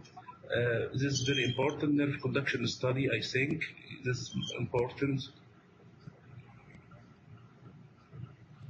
Add to the investigation he will do. Yeah. And the potassium also, he must do potassium level in the serum potassium. He must do cerebral function test also. That's all. Thank you. Yeah. Yes, Dr. Sadek. Yes. This is not related to the history, but this question, the history regarding the sexual history. I think it should be approached a little bit sensitively. Like they say that they mind it if you directly ask them that, are you married? So they say that in the Europe, people mind these questions. So you have to ask them that, do you have a partner? Yeah, can I ask you some private questions? Yes, sir. Yeah, and we have to be a little bit sensitive regarding this issue of sexual relationships. Thank you. Yeah, but Dr. Faid, you involved proximal muscle weakness involved in this case, and actually we need to narrow our differential diagnosis, because this patient has distal muscle myopathy or distal weakness more than proximal, and it has to be asked in the history. Is it more distal or proximal? And this is not like that. But how your weakness started? It started from your feet upwards, or do you have any difficulty of walking up a stair or getting up from a chair? you know, Yes. or combing Yes. your hair to differentiate between proximal and Yes. distal muscle weakness. We don't have to include all our differential diagnosis for muscle weakness or postural limbs. In this case, we have to narrow our differential diagnosis. We have a case of paraplegia, which is paralytic, which is flaccid paraplegia, which is more distal than proximal. So this is our main differential diagnosis. So, and the history analysis of the complaint is very important, Dr. Nepal, regarding the, I agree with you completely to ask about back pain first, onset, course, duration, progression, improving factors and devastating factors, timing of the weakness, as Dr. Said said, is it more in the morning or more in the night, or the middle of the day? Timing is very important, and to differentiate between and is it floppy or spastic, very important. Also, very important to ask about back pain or history of trauma to the back and symptoms of urinary incontinence or retention and stool incontinence or retention. To exclude spinal cord injury, very important. And to ask about the weakness itself. When the weakness started, it started from your feet upwards, and you have to ask about also other muscle weakness, upper limb weakness, for example. And you have to also ask about history of sensation disturbance, any tingling or numbness in the body. You have to ask about history of looseness recently in the previous 2 weeks for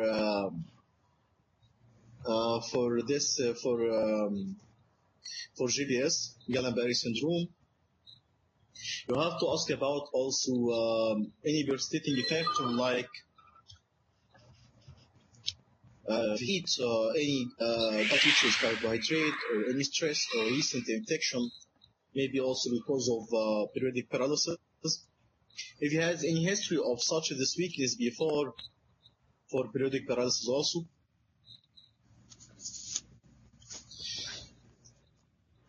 And also all neurological symptoms has to be asked from A to Z regarding headache, loss of consciousness, checking of the body, seizures, double vision, slurring of the speech,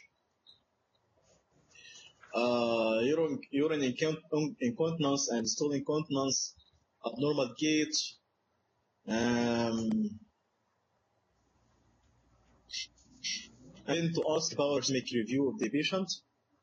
So our main differential diagnosis would be here for acute flaccid paralysis would be infection, including poliomyelitis, enterovirus, or botulism, diphtheria, maybe neuropathy like GBS, acute intermittent porphyria, lead poisoning, spinal cord disease like acute transverse myelitis or spinal cord compression or infarction. This is our main differential diagnosis, and we don't have to include proximal myopathy in our differential diagnosis because like that it would be a huge differential diagnosis. We have a case of flaccid paralysis, more distal than proximal, started distally, then up. Okay. Very important to ask about also racing of heartbeats, his spells, because autonomic, this patient has autonomic dysfunction. So autonomic dysfunction can do some arrhythmia and hypotension also. Very important about associated symptoms like shortness of breath or dyspnea, because it may have this patient may have loss of the chest muscles. So at the end, this patient has ascending paralysis, and including also the upper limbs, which has some sensory disturbance. So this patient has to be admitted in the ICU, and the good monitoring of his vital signs, including blood pressure because they may develop high blood pressure or low blood pressure because they have autonomic dysfunction, and also monitoring of his heart rhythm and rate because they may have arrhythmia, brady or tachyarrhythmia, and the monitoring of his also chest or his pulmonary function, not by the forced vital capacity. To be monitored for forced vital capacity is on to monitor his pulmonary function.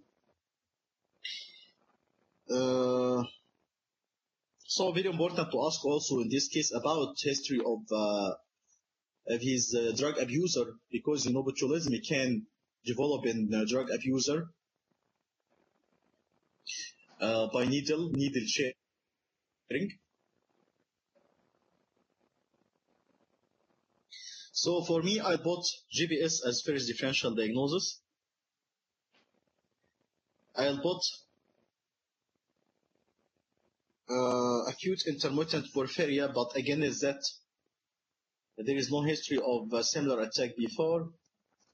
So you have to ask about, and there is no family history of a similar problem. Botulism can handle the differential, but botulism, is descending paralysis, not ascending paralysis. So again, is that it is descending paralysis. Multiple sclerosis can be under the differential, but again, is that it is a floppy or it is.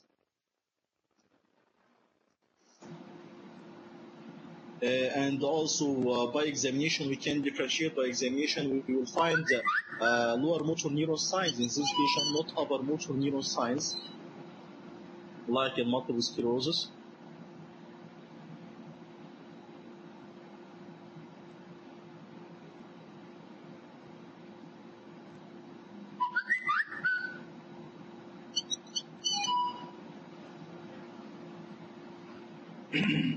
So anyone want to add anything? I agree with you, Dr. Sadek. The first possibility here is Guillain-Barré syndrome. It's Guillain-Barré syndrome, the first possibility. And we have to exclude, as you said, botulism, because the temporal relation between the symptoms and the attacks of loose motions is wide or long. And the second is botulism is a descending paralysis, meaning it affects the chest muscles and the pulpar muscles. So the patient must have dysarthria, dyspnea, diplopia, which is not the case here. You are right in the rest of the differential diagnosis.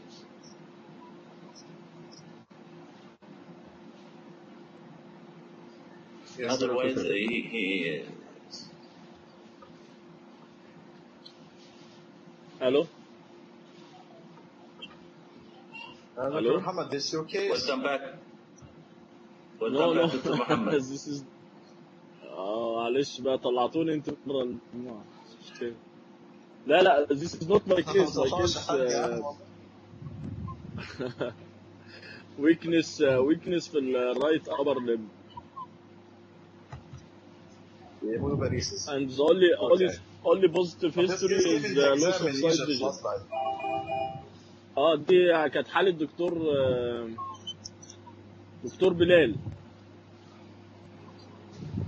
بقول لك يا دكتور صادق، يعني هو الديفرنشال دايجنوزيس الجولان-باري سندروم والبوتيوليزم والاكيوت انترميتنت بيرفوريا، مظبوط كده؟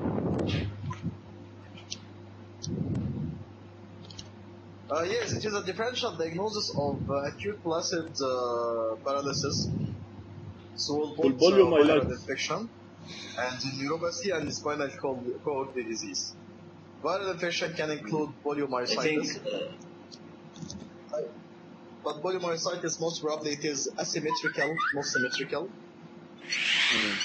Enterovirus and botulism also. Also, Dr. Sadek, transverse myelitis is very important here. Yes, transverse myelitis is one of the Dr. Ajab, transverse myelitis is one of the components of MS, actually. It is Yes, yes, affecting the yes. spinal cord, and they are considering Yeah, but it one of the it components of trans, the multiple sclerosis. Yes. transverse But the malaise difference itself is that can you will have get the spastic paralysis in the transverse myelitis. Apart from that, the level where it no is, in the you acute can have bladder It can be involvement. acute. In the acute in, stage, it can be in flaccid. the Yeah. acute stage it will be Yes, yes, flaccid paralysis in the acute stage. Yes. yes, yes, But it has to be preceded by severe back pain, Dr. Ashraf, you know? yes, yes, yes. Yes, I know, but the full-blown picture of the disease you may not encounter in the exam, but you have to put it as a differential. It is one of the differential of the... Okay, what about this one differential subacute Alhamdulillah. combined degeneration of cord? Can this be one of the differentials? Subacute combined degeneration of cord, vitamin B12 deficiency? Yeah, I agree with you. So this is one. We have three differential here: infection, neuropathy, and spinal cord disease. Infection, like botulism, polymyositis, enterovirus, and diphtheria. Neuropathy, like GBS, acute intermittent porphyria, and lead poisoning. Spinal cord lesion, like acute transverse myelitis, spinal cord compression, and spinal cord infarction. Okay, okay. But you know, معلش we دكتور have صادق here لو تعيدهم also لو تعيدهم تاني بعد upper limb, اذنك لو تعيدهم تاني بعد اذنك upper limb. Yes, yes. And again, the differential diagnosis of acute flaccid paralysis, infection, like botulism, diphtheria, poliomyelitis, enterovirus, neuropathy, like GBS, acute intermittent porphyria, lead poisoning, spinal cord disease like acute transverse myelitis, spinal cord compression, spinal cord infarction.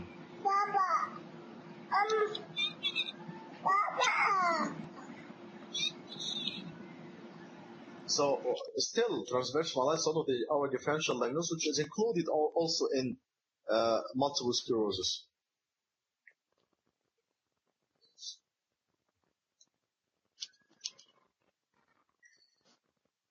Hello, How to is anyone differentiate recording the clinically? session? Yes, yes.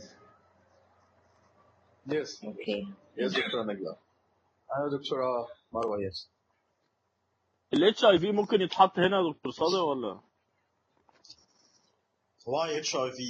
HIV neuropathy or myelopathy? هل ممكن ولا ملوش رول في الحالة دي؟ Can be one of the infection also, but you know, it will not come acute like that in 3 days. This weakness. So no need to widen the differential diagnosis. تمام. دكتور صادق بس كنت عايز اسال criteria of admission of ICU for any GPS patient supposed to be all patients with GPS or if some respiratory symptoms developed. No, What I will any tell patient the with patient. GBS has to be admitted in the ICU because we'll not wait until the patient will be has respiratory failure. This patient has to have good monitoring of his vital signs. This patient has autonomic dysfunction, so they may develop hypotension or hypertension. They may develop arrhythmia, so this patient may have respiratory failure within few hours. So any patient with GBS has to be admitted in the ICU. Okay, thank you, Dr. Sadek. So Dr. Paul, what's the treatment of GBS? Yes. It depends. We will start by giving IVG, intravenous immunoglobulin, and then we will monitor the vital function if required. He may having problem with the respiratory, may require respiratory support. May require in severity plasmapheresis. If it is a very severe, it turns to be very severe form of GB. Plasmapheresis will be the another option. And then supportive management of IV fluid, nutrition, referral to the specialist opinion. Yeah, what about neurologist. non-pharmacological treatment, patient education, and counseling, and Yes, occupational therapy, yes, physiotherapy, occupational therapy, counseling. and social Yes, and psychological, also social support, yes, psychosocial support therapy, yes, yes. and then pharmacological treatment in the form of steroid, IV, intravenous immunoglobulin, or maybe plasmapheresis in advanced cases or cases not responding to treatment. Yes. Okay, next case for Dr. Fathallah, because he dropped from us and we want to compensate him. ماشي يا دكتور صادق معاك اتفضل.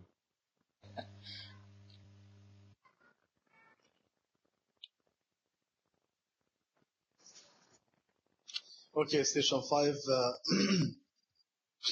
Mrs. Hala is 27 years old. She has been complaining of weight gain for the last 1 month for your kind care.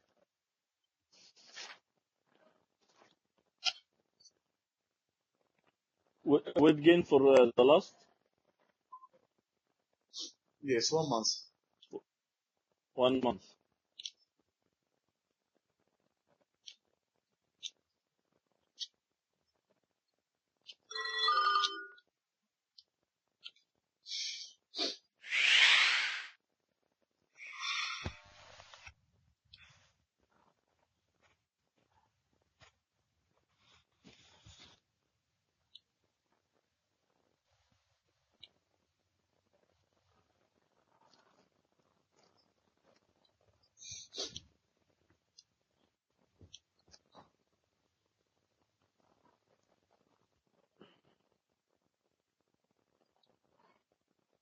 طيب نبدأ يا دكتور صادق.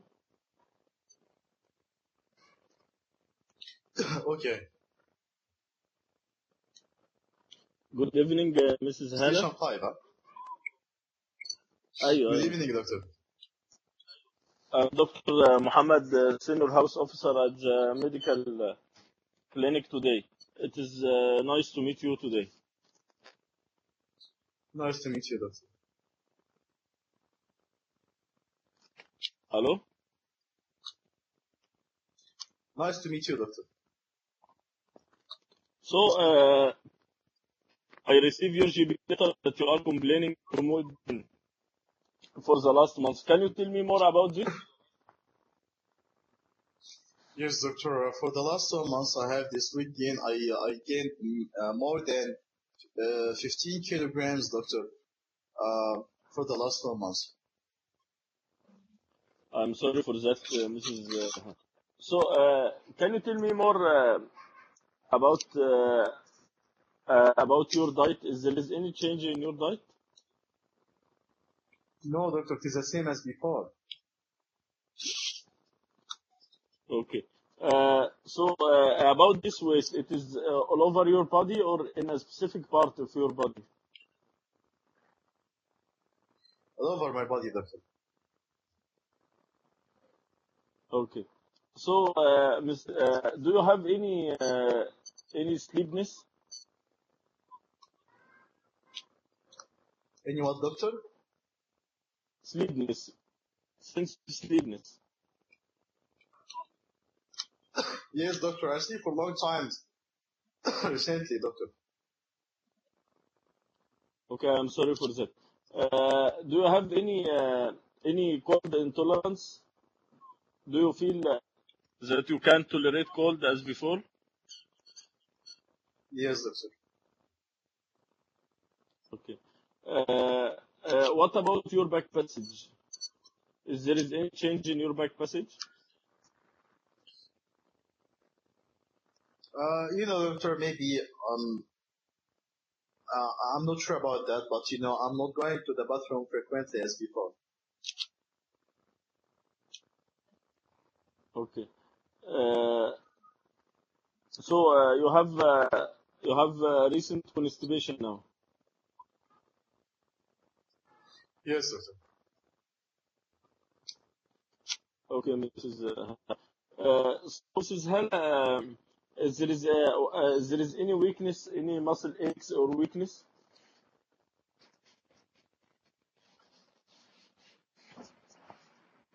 I'm not sure about that, doctor. Okay. Any unstableness? No, doctor, it's okay. Any pins or needles in your body? No. Okay. I will ask you some sensitive question, if you don't mind, Mrs. Hannah. It's okay, doctor. What about your period? Yes, doctor, my period is not regular as before, doctor. What is the frequency of your period? How many days it come? It is not regular, doctor. It may come after 2 weeks, maybe after 3 weeks. It's frequent than before. Okay. It is heavy?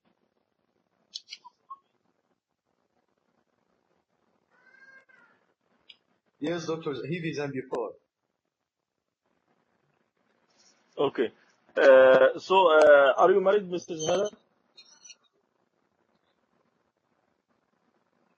Yes, doctor. I'm married and I have a child. Okay. Do you have any method of contraception?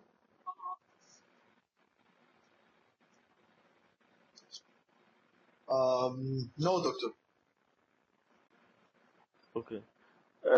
So, do you have any previous problem with your gland in your neck?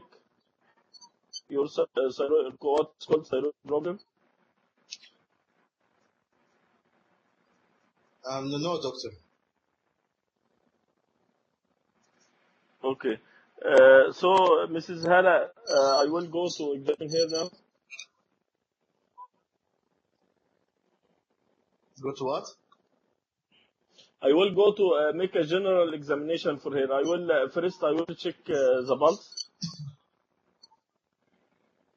Yeah, the pulse is bradycardia. She has pulse rate in the form of 50 to 55 per minute, and regular, and the full pulse. Regular. Okay. I will check the face if there is any puffy face.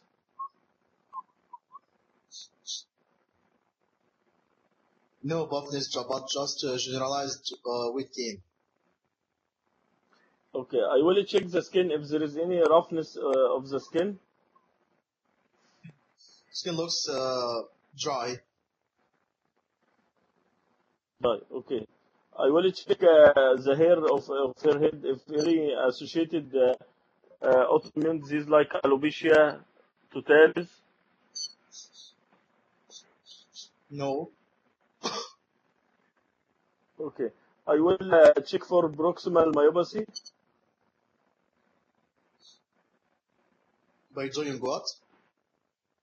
Proximal myopathy. I will ask the patient to raise her arm, and she resists Yeah, there is some my weakness. hand. Okay. Some weakness in I the will. shoulder girdle. Okay.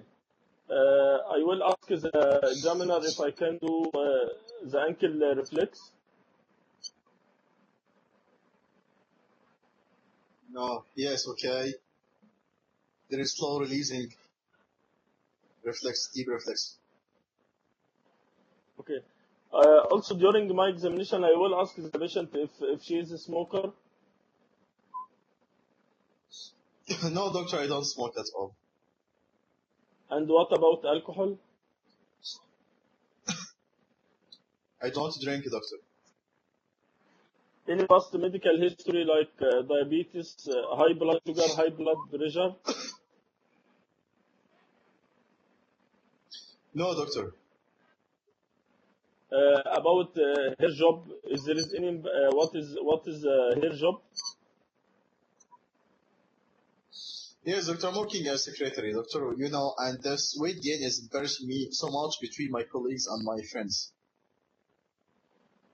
I'm sorry for that, Mrs. Hala. Is this problem affecting your job? You take any sick leaves or something like this? No, doctor, but recently I'm not doing my job as well as before. I'm feeling fatigue, and also this weight gain is embarrassing me. Okay, so I will ask her what is your concern, Mrs. Hannah? I'm concerned about this weight gain, doctor. What could be the cause? Actually, Mrs. Hala, after taking a history from you and after examining you, it is appears for me that you have a problems in the gland in the front of your neck. This gland seems to be underactive, okay? And this gland secrete a Yes. protein which is essential for the daily activity of your body. So when there is a defect of this protein, you start to suffer from the symptoms you have now, increasing of your body weight, sleepiness. So what we will do now, I will carry some blood test for you and some imaging also for your neck. And after that, after we confirm that your gland is underactive, we will start this hormone for you. Okay, Mrs. Hannah? Yes, doctor. I can restore my body, doctor. Actually, Mrs. Hala, after giving this protein, your increased body weight will stop, okay? But actually, unfortunately, we can restore your weight. But I will refer you to the exercise clinic and to the dietitian. We can put you on exercise program and the diet program, so we can reach your ideal weight within a short time again. Is this serious condition, doctor? Actually, it is serious if not treated, Mrs. Hala. But if you are take the medicine regular and you are adjusted to the medicine with a regular follow-up, you can have a normal life like the other people. Also, I want to ask you, are you planning to... Yes, Mrs. Hala, For how long I'm going to take this medication, doctor?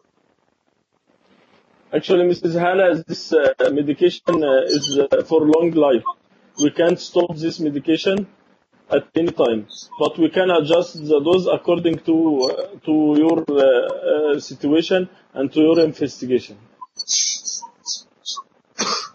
Yes, doctor. Are you planning for any pregnancy, Mrs. Hala?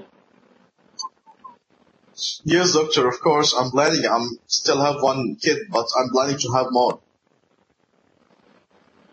Yes, Mrs. Hala, I want to inform you that pregnancy affecting your gland function. So when you are planning for pregnancy, you should suit advice. We should increasing the dose if you are becoming pregnant. Okay?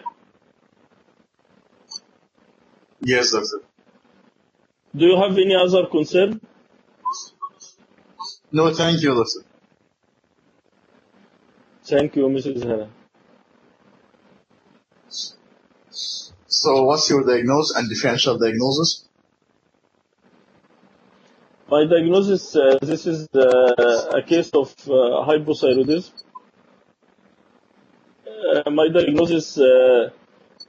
My differential diagnosis are other causes of weight gain. Is it confirmed case of hypothyroidism? Until now, it is not confirmed. We should carry some blood test to confirm she is hypothyroid. So you said that it is a case of hypothyroidism? The case of weight gain for differential diagnosis. Yeah, so your first differential is hypothyroidism? Yes. Okay.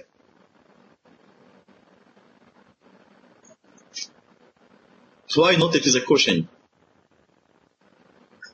Because the patient has generalized weight gain. If it is a Cushing, the weight gain will be in the more in the tummy area and in the interscapular area and in the supraclavicular bed of fat.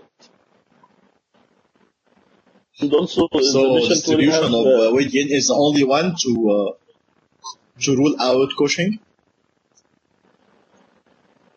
no, there is another manifestation of Cushing like thinning of the skin, bleeding under the skin. If the patient having Yeah, do you ask a new about onset skinny of changes or in linear skinny changes? no, I don't ask about the skin changes. Okay.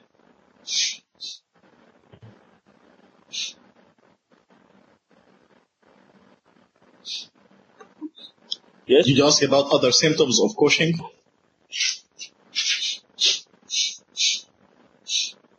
like polyuria or polydipsia. You asked about hypertension and diabetes mellitus, which is included in Cushing. But what about bad mood, for example? And bad mood, they can be in both Cushing and hypothyroidism. We didn't ask about the mood of the patient. And also Yes, it is disturbance of very menstrual cycle can be in both Cushing and hypothyroidism. Proximal myopathy can be in both Cushing and hypothyroidism. yes. Back pain or bone pain, for example. Tupenia Cushing. Did you ask about bone pain or back pain? Hello? Yes. Why not this patient may have cardiac problem, heart failure, for example? Did you ask about heart failure symptoms? Chest pain, racing heart No, beats, shortness of breath, leg swelling, and fingerprint on finger. I mean that's a finger sign after compression of the leg, for example. Why not this patient may have chronic liver disease? Did you ask about chronic liver disease symptoms or maybe nephrotic? Did you ask about urinary symptoms and the kidney symptoms of the patient?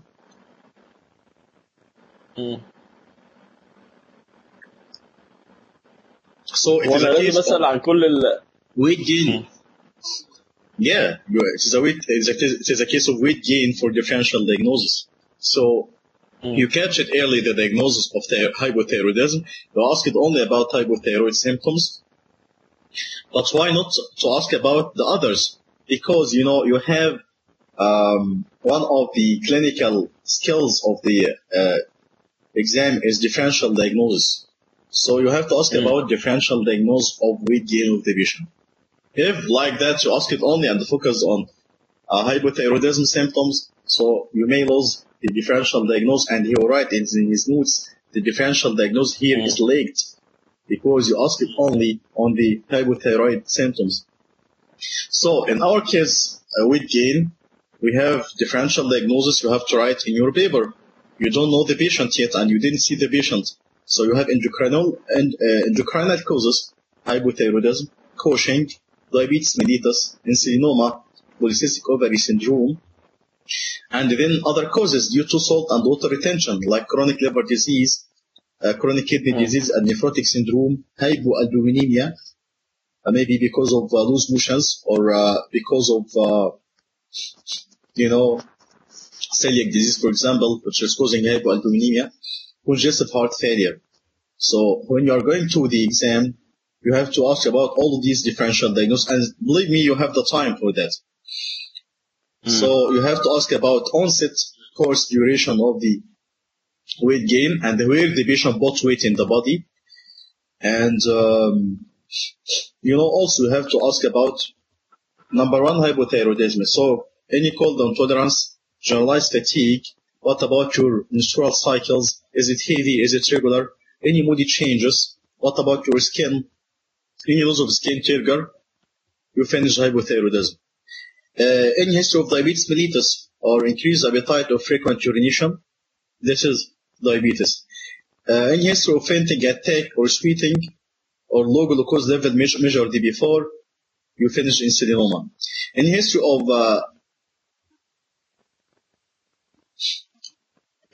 a skin rash or linear skin changes or pain, this is for or muscle or مش هنقول بقى don't say proximal muscle weakness or muscle weakness, say for hair any difficulty of combing your hair or getting up from a chair to say the examiner or show to the examiner that you are asking about proximal myopathy.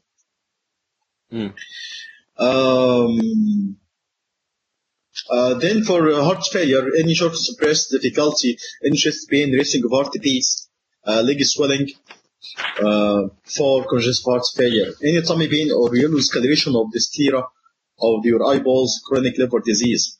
Any what about your urine? Any decreased urine amount or frozen urine or morning puffy eyelids, this is for nephrotic syndrome.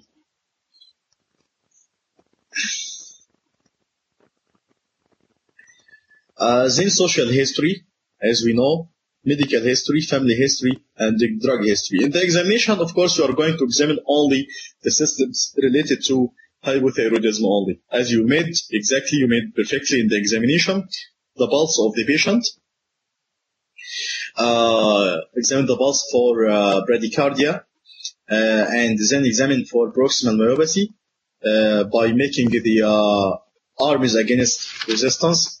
And examine also the head. It's okay to examine the head to see if there is any rounded or polythoric case or acne vulgaris of Cushing. Then also to examine the body, to see if there is any skin rash of the patient. And also to examine for deep tendon reflexes for slow releasing or slow deep tendon reflexes. Regarding the concern, you replied the concern very well. Most probably you have decrease in the secretion of one important hormone in our body, which is called thyroxine, and which is affecting many systems in our body. So what we are going to do for you is to do for you partial blood test and imaging to your thyroid gland in the front of your neck to confirm our diagnosis. And if confirmed, we refer you to a gland doctor to give you thyroxine replacement of the deficiency of your hormone. And if you are planning for pregnancy, you have to inform your doctor first and obstetrician to make multidisciplinary team, because in pregnancy the requirement of the body is more for this hormone to increase the dose.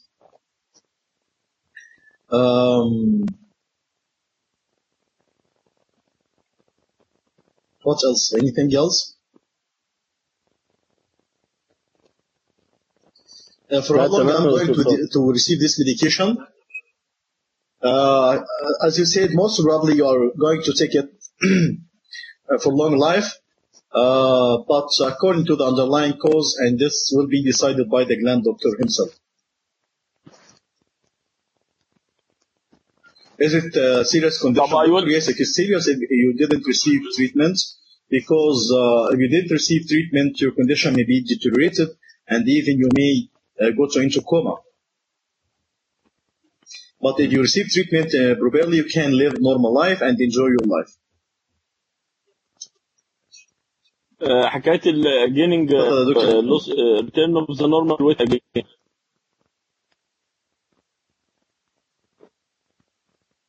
I will yes, she can return her normal weight again if she received the treatment, and if you receive treatment and your thyroid function be in the normal range, your weight you can regain your normal weight. Yeah, it is reversible.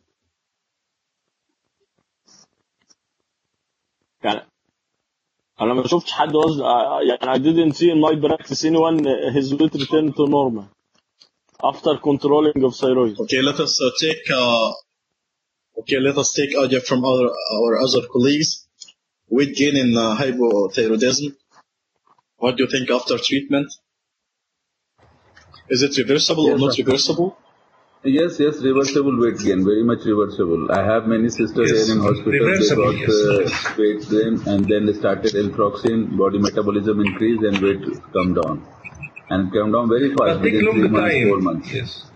No, very fast, within 3 to 4 months. 6 months, yes. So once the metabolism starts, body will weight will coming down. Yeah. What investigation you're going to do, Dr. Fathallah? I will do for her basic investigation in the form of CBC, liver function, kidney function, ECG, chest X-ray, electrolytes. I will do for her thyroid function in the form of 3T3, 3T4, and TSH. I will do for her also thyroid antibodies in the form of thyroid peroxidase and the anti-thyroglobulin antibodies. I will do for her ultrasound for her neck.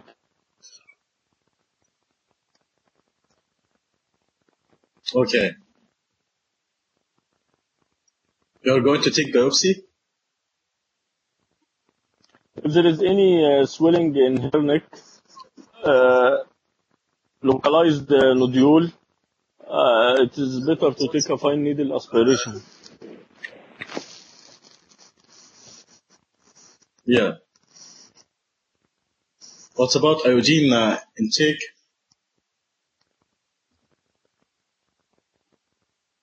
Iodine intake? Radioactive iodine? Radioactive iodine, yeah. This is in thyrotoxicosis, not in hypothyroidism. Yeah, when you are going to take biopsy from the patient. To differentiate, it is cold or hot if this patient have, but he already have symptoms for hypothyroidism. No need to scan doctor. Yeah, so I mean that if it is cold or hot, you are going to take biopsy from the patient. But if he asymptomatic, but he have symptom already of hypothyroid, for that I think no need to isotope scan.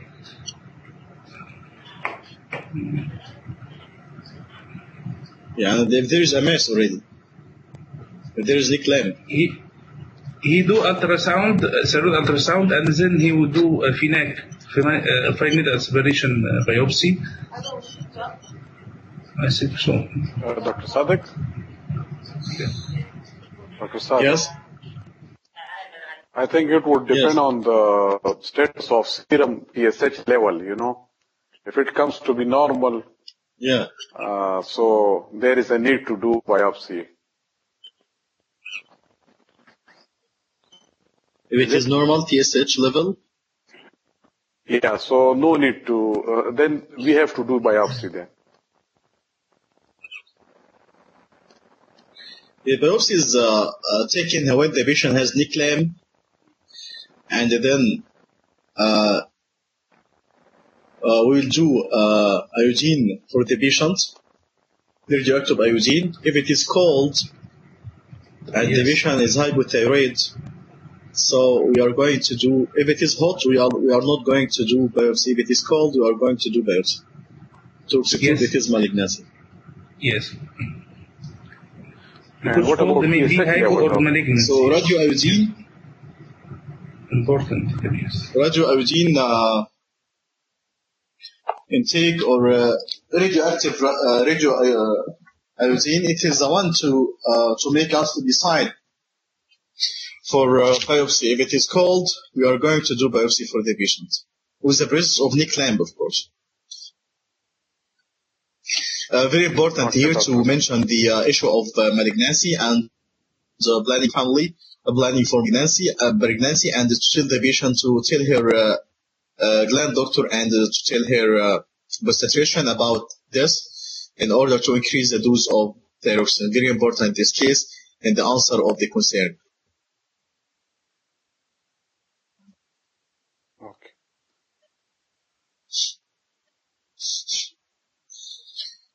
Okay, that's enough for today, or you want to have another case? We decided to give two cases of Disction 5. Yes, Dr. Sadek. Dr. Fayed. Yes, Disction 5. Okay, please. Dr. Fayed. Mr. Hassan is 35 years old. He has been complaining of headache and visual disturbance for the last 1 month. Please take focus history and proceed as appropriate for your kind care. Okay, doctor, yes. Give me 1 minute, doctor. Okay. Okay.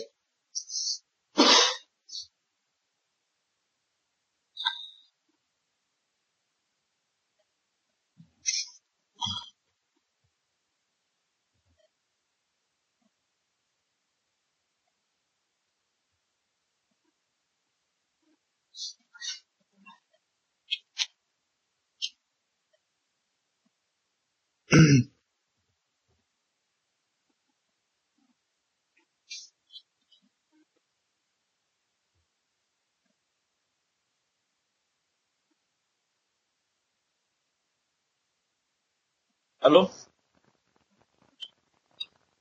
Yes. دكتور صادق، بقول لحضرتك بس لو تحضر لنا حالات عن الباليتيف كير، لان هي لو حضرتك تحضر لنا حالات عن الباليتيف كير، لان هي جت كتير جدا السنه دي، اتكررت بطريقه تقريبا في كل امتحان لازم تتكرر يعني. Palliative care, you mean in communication?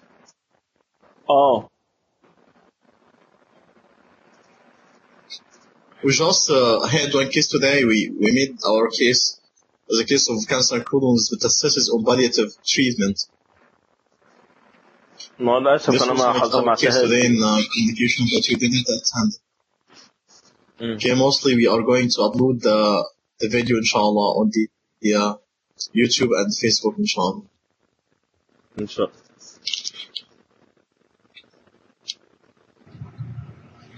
Yes, Dr. Sadek. Okay, we can start. Okay. Yes, good morning, Mr. Hassan. Good morning, doctor. I'm Dr. Azab. I am medical doctor in medical clinic. Nice to meet you. Are you Mr. Hassan, 38 years old? Nice to meet you, doctor. Yes, Mr. Hassan, I have a letter Yes, from your GB. Yes, I have a letter from your GB. You complaining of headache and visual problem. You can tell me more about headache first? Yes, doctor, I have this headache for the last some months, doctor, which is coming to me on and off. Also associated with some problems in my vision, doctor. I'm sorry for that, Mr. Hassan. This headache start gradually or suddenly, Mr. Hassan? Now it is starting gradually, doctor, and increasing more and more. Increasing more, yes. Can you tell me what's the character of this headache? It is a dull aching or throbbing headache or banding headache tightening? It is dull aching all over my head, doctor. Yes. This headache increase at a special time at a day, at morning or at night?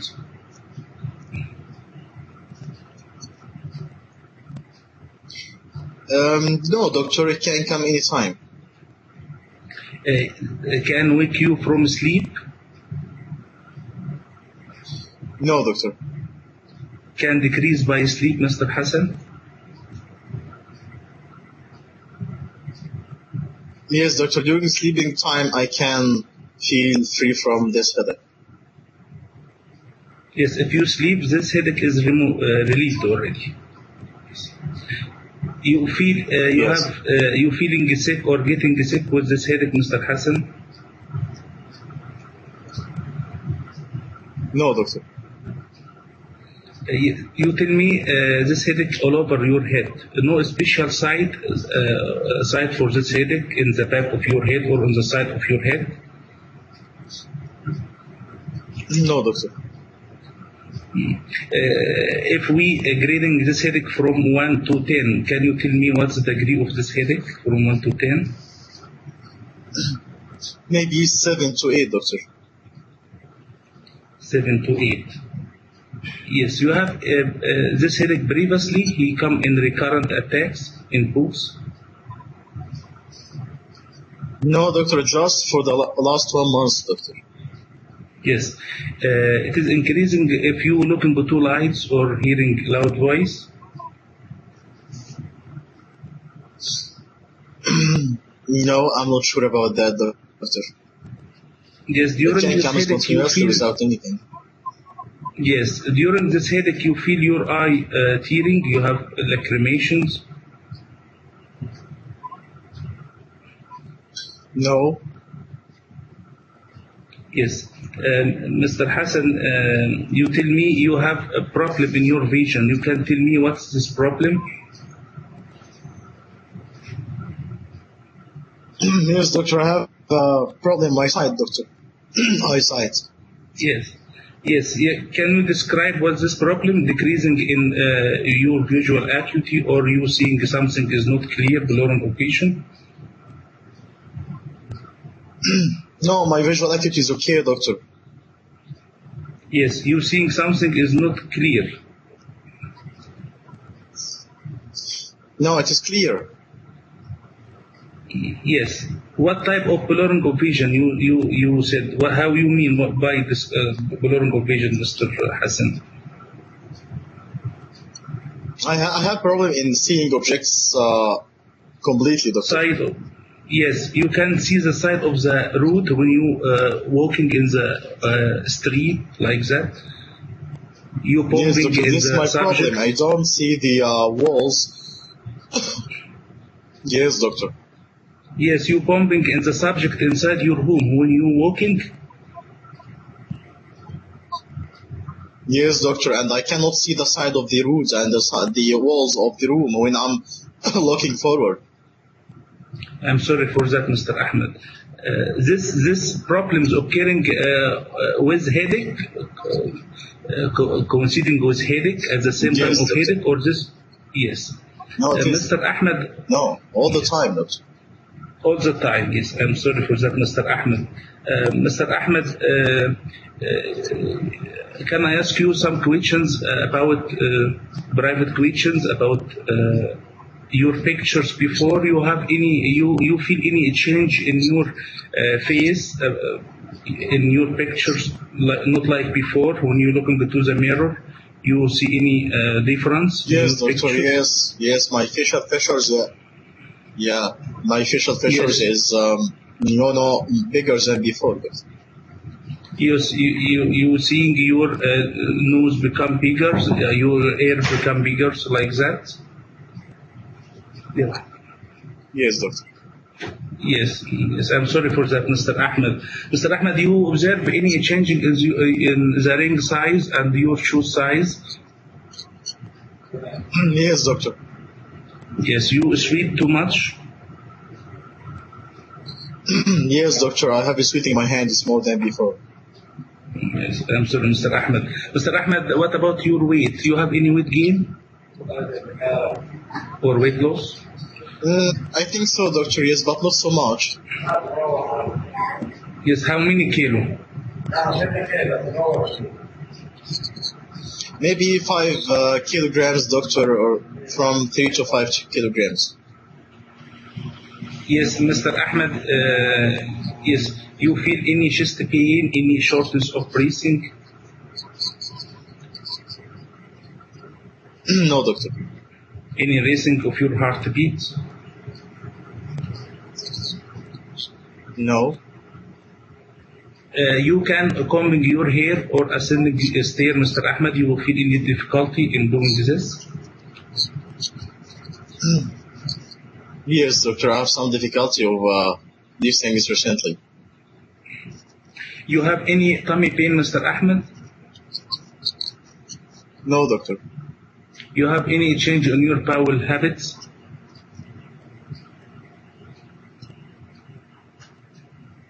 No, doctor. What about your appetite? Is good?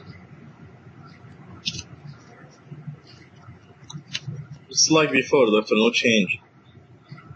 Yes, you have any history of weakness in your limbs or jerky movement in your limbs? No, doctor. You have any history of facial asymmetry or speech problem?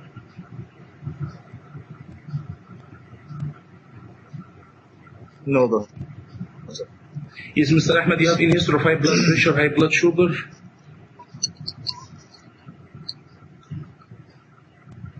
I didn't measure before, doctor. You go to urination 2 too minutes much remaining. this day, Mr. Ahmed?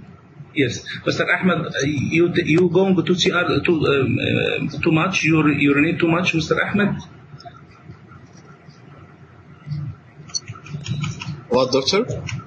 You urinate too much. You go to CR too much. Urine, water work. No, doctor. Yes, Mr. No. Professor. You are smoking, Mr. Ahmed, or drinking alcohol? No, doctor. What's your job, Mr. Ahmed, please? I'm a teacher, doctor. Yes. Can I examine you during I speaking to you, Mr. Ahmed? I will looking at your hand to see Yes. state like hand, and I will checking for sweating, and I will checking also for the face for any acromegalic features, large soft tissue like nose, like ear, and macro and large tongue, and I will check for skin tag about in the axilla, and also I would like to measure the blood pressure for the patient, and I would like to check the fundoscopy to check for any papilledema, and also I would like to urine dipstick for any glucosuria. Yeah. Yes. You take any medication, Mr. Ahmed? No, doctor. Yes, you are driving, Mr. Ahmed. You have license for driving? Yes, doctor. I'm driving to work every day. Yes, every day. Yes. What's your job, Mr. Ahmed? I'm a teacher, doctor. Yes. Does something affect your life, Mr. Ahmed? Your daily activity? This headache? Of course, doctor, this headache and this visual disturbance affecting my usual daily activity, and I can also, and also this coarse pressures makes me, feeling shy. I'm sorry for that, Mr. Ahmed. I will discuss this issue with occupational physicians. And you have any concern, Mr. Ahmed, to answer, please? What's I'm your concerned concern? about this headache and visual disturbance, and also my coarse pressures, doctor. What could be the cause? Mr. Ahmed, after listening to your story and brief examining you, I think your problem most probably due to increase in hormone named growth hormone. It is a type of protein secreted from a big gland in our brain named pituitary gland. This growth hormone leading to a change in your features in your face, and also leading to problems in your visions and leading to your headache. This may be due to benign tumors in this glands. Of course, we need to do blood tests for you and imaging of your brain to confirm our diagnosis. And I will arrange another meeting to discuss with you the result of these investigations. But as I said to you, this most probably it is a problem in a gland named the pituitary gland. It is secreting over of a hormone named the growth hormones. And also, I would like to tell you something about very important the issue about your driving. You should inform DVLA about this issue. because I offer to say to you, you may be banned from driving because we offer from you have something like accident or like that because you can't see the side of the wall. This may be the effect of the tumors may be located in the pituitary gland inside your head. For that, it is for safety of you and for the public, you need to inform DVLA about these problems. And I will discuss with you in another meeting the result of investigation will done for you. Do you have any other concern, Mr. Ahmed? Is it curable, doctor? This condition, Mr. Ahmed, yes, this curable conditions, after we do the scanning of your brain, of your head, if the cause is tumors, you can do surgery. You can take medication in the first. If the medication is not successful, we can do surgery, and the surgery have very best result and very good result for eliminating these problems. But I'm sorry, the features changed. It is not can't come back. But these conditions can treated by medical treatment or surgical treatment. But curable, I don't think so, Mr. Ahmed. It is most probably it is treatable condition, not curable condition.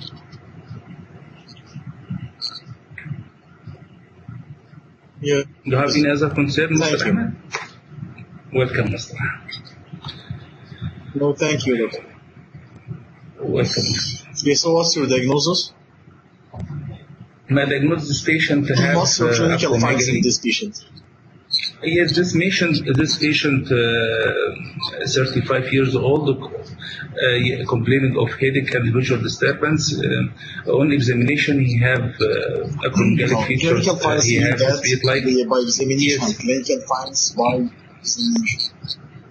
Yes, he has acromegaly feature in the face, big nose, and large ear, and macroglossia, and he have speed-like hand, and he have sweating, and he have also prominent supraorbital ridge and prognosism, protrusion of the lower jaw.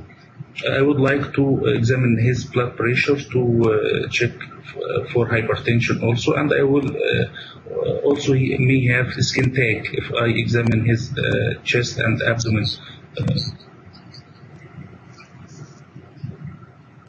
And I would by examination of the fundus, yes, I examine the fundus to check for papilledema. Yeah. What's your expectation of endoscopy for this patient? Yes, this patient. Yes, I'm so sorry. This patient also, I must check the visual field for this patient. This is very important. Something I forget.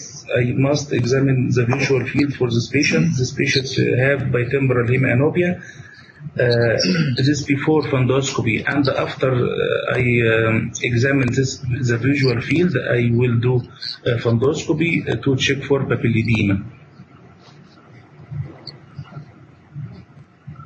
Papilledema or Yes, I told. obstructive?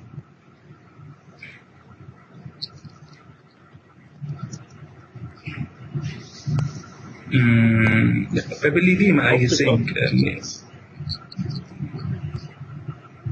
Optic atrophy. Okay, what do you want to examine more in this patient? Maybe papilledema because if have the pituitary tumors will compress the optic chiasm and will do papilledema. This I remember. Yes, what I will do for this patient, Okay, what investigation, more you want to examine? visual field. No, examination want you more to examine this patient.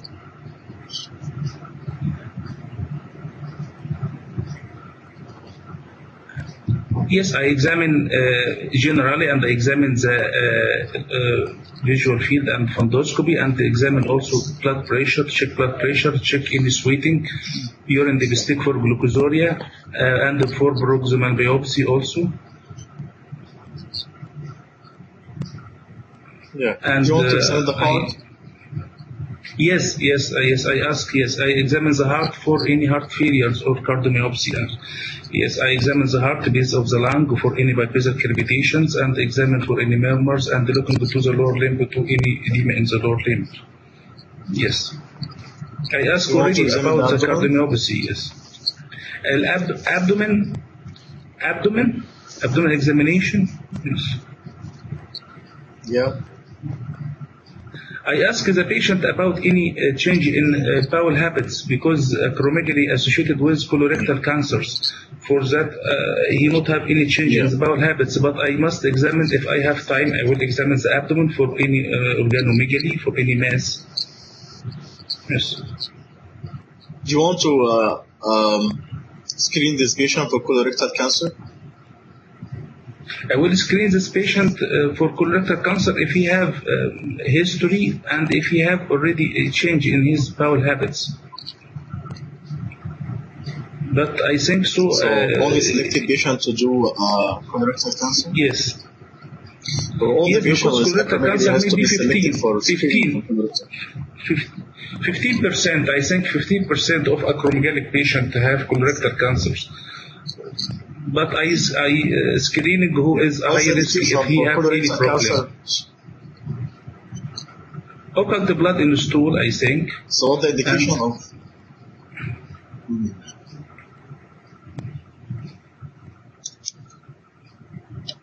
Okay, what the treatment? Investigation I will do for this patient. I will do for him basic investigations, and I will do for him in the form of blood count and the kidney and urine function, kidney function and the liver function is CRP, and I will do for him random blood sugar, and I will do for him MR of the pituitary fossa to checking if any pituitary tumors or pituitary adenoma. About treatment, we will start by medical treatment. There is any rule for insulin growth factor 1? Yes. Yes, I will do for him insulin growth factor 1, and I will do for him oral glucose tolerance test. Yes. Yes, in this patient, insulin-like growth factor 1 is increased already. Growth factor 1? It is prognostic. It is prognostic. It is diagnostic and the prognostic. And I think after treatment, yes, and the follow-up also, yes. Also, I will do glucose tolerance test for this patient, and I will check growth hormone after glucose tolerance test. He have increasing in the growth hormone. Yeah. And lastly, I will do for him MRI of the pituitary fossa. Treatment, we have medical treatment, non-pharmacological and pharmacological, non-pharmacological patient education counseling, and if have any problem in the job, social support and occupation support also, and about medical treatment in the form of I giving him bromocriptine or octreotide, as I think, and lastly bisphenol. It is the new drug treated. It is anti-growth hormone receptor drug. And lastly, if the patient not responded to the medical treatment, we'll do for him surgical treatment in the form of transsphenoidal hypophysectomy. And so surgical treatment is after medical treatment?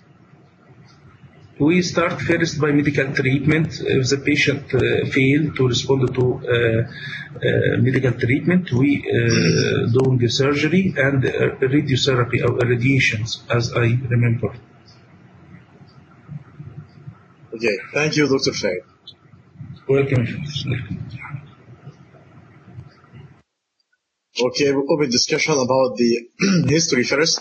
Anything in the history missed from Dr. Fayed?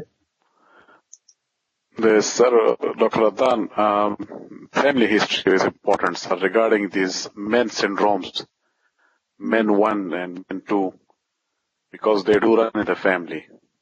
Yeah. Yeah. This I would like to add here.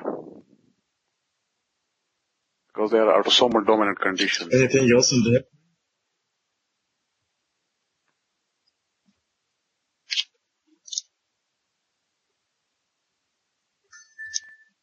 I appreciate Dr. Fed because he didn't see the case, because when you are going to the station, you'll find the case with coarse pressure so that you'll diagnose the patient to have acromegaly, and then you can proceed in the asking of the other systemic involvement of acromegaly. So he spent a long time for analysis of the complaint to get the disease.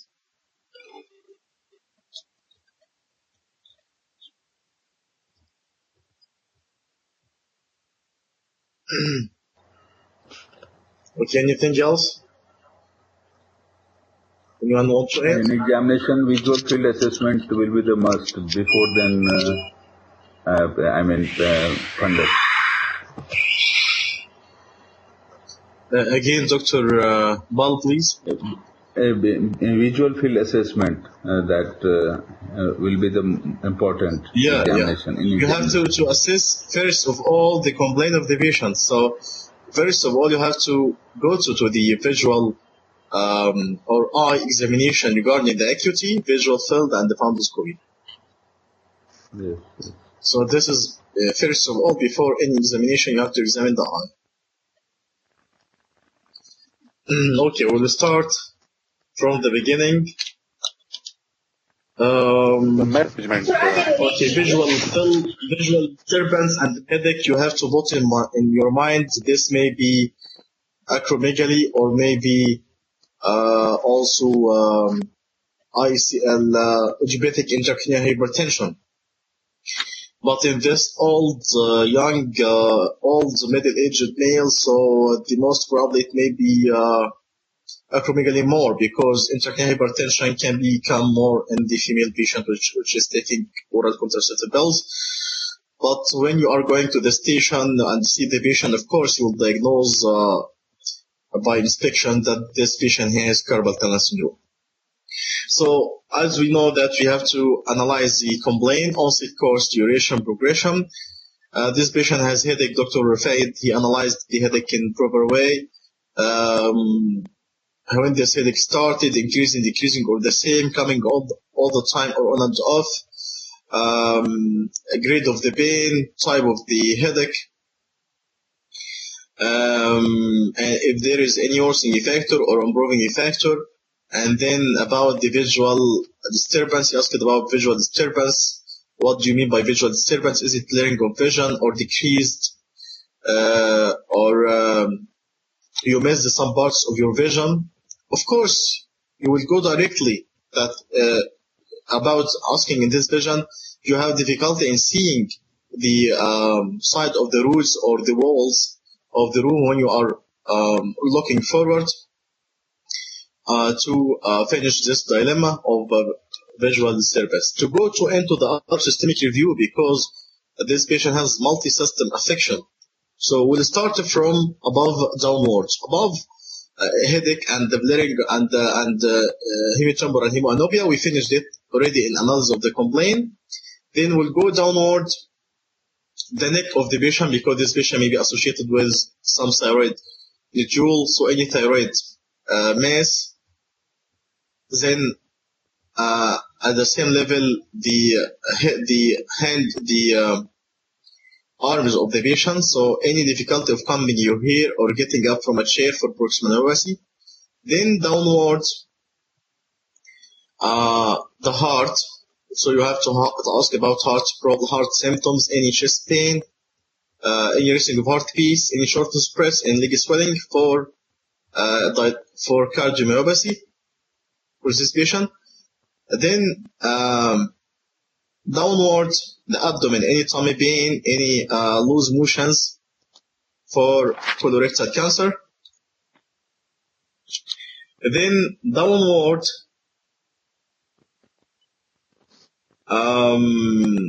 joint, because this patient may have pseudogout. So you have to ask about joint pain, in joint pain.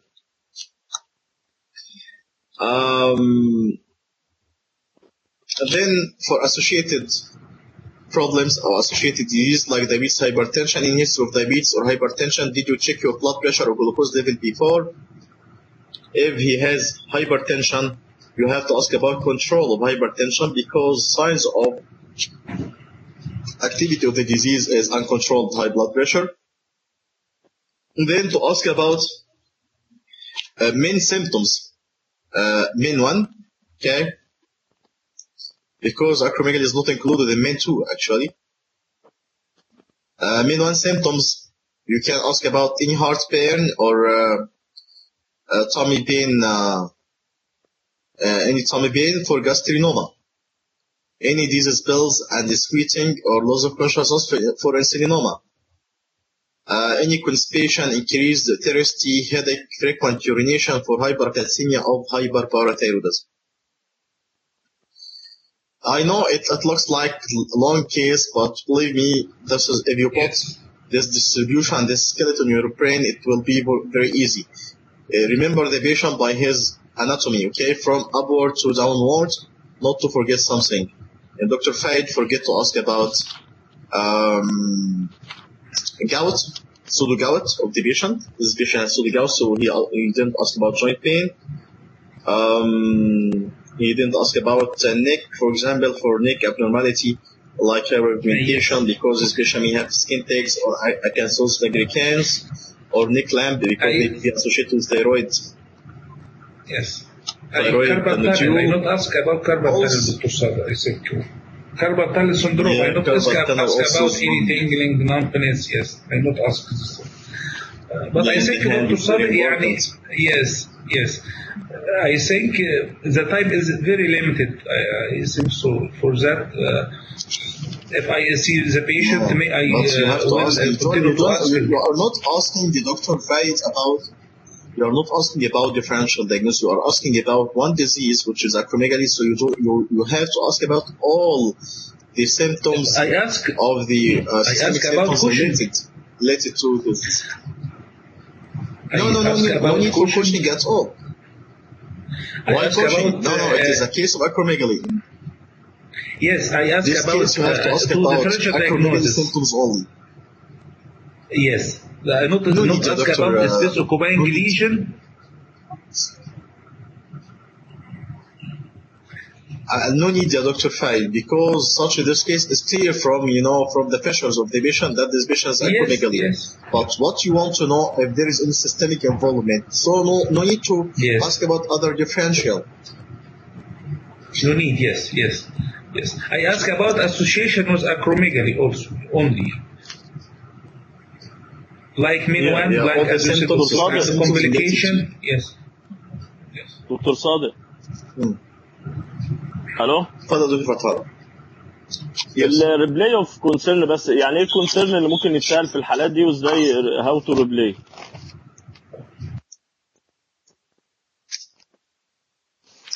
هو يعني the main concern will be what's going on with me or what may be the cause of my headache and blurring of vision.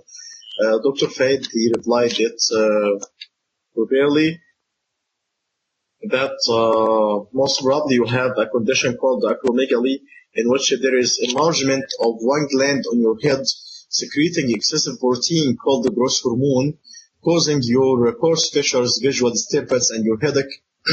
And it can involve also other systems in the body.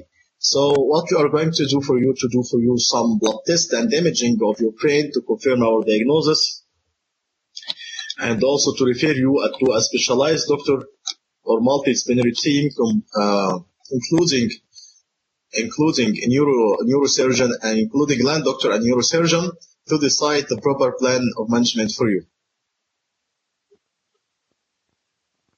طيب, if he asked about the features, it will return back or not?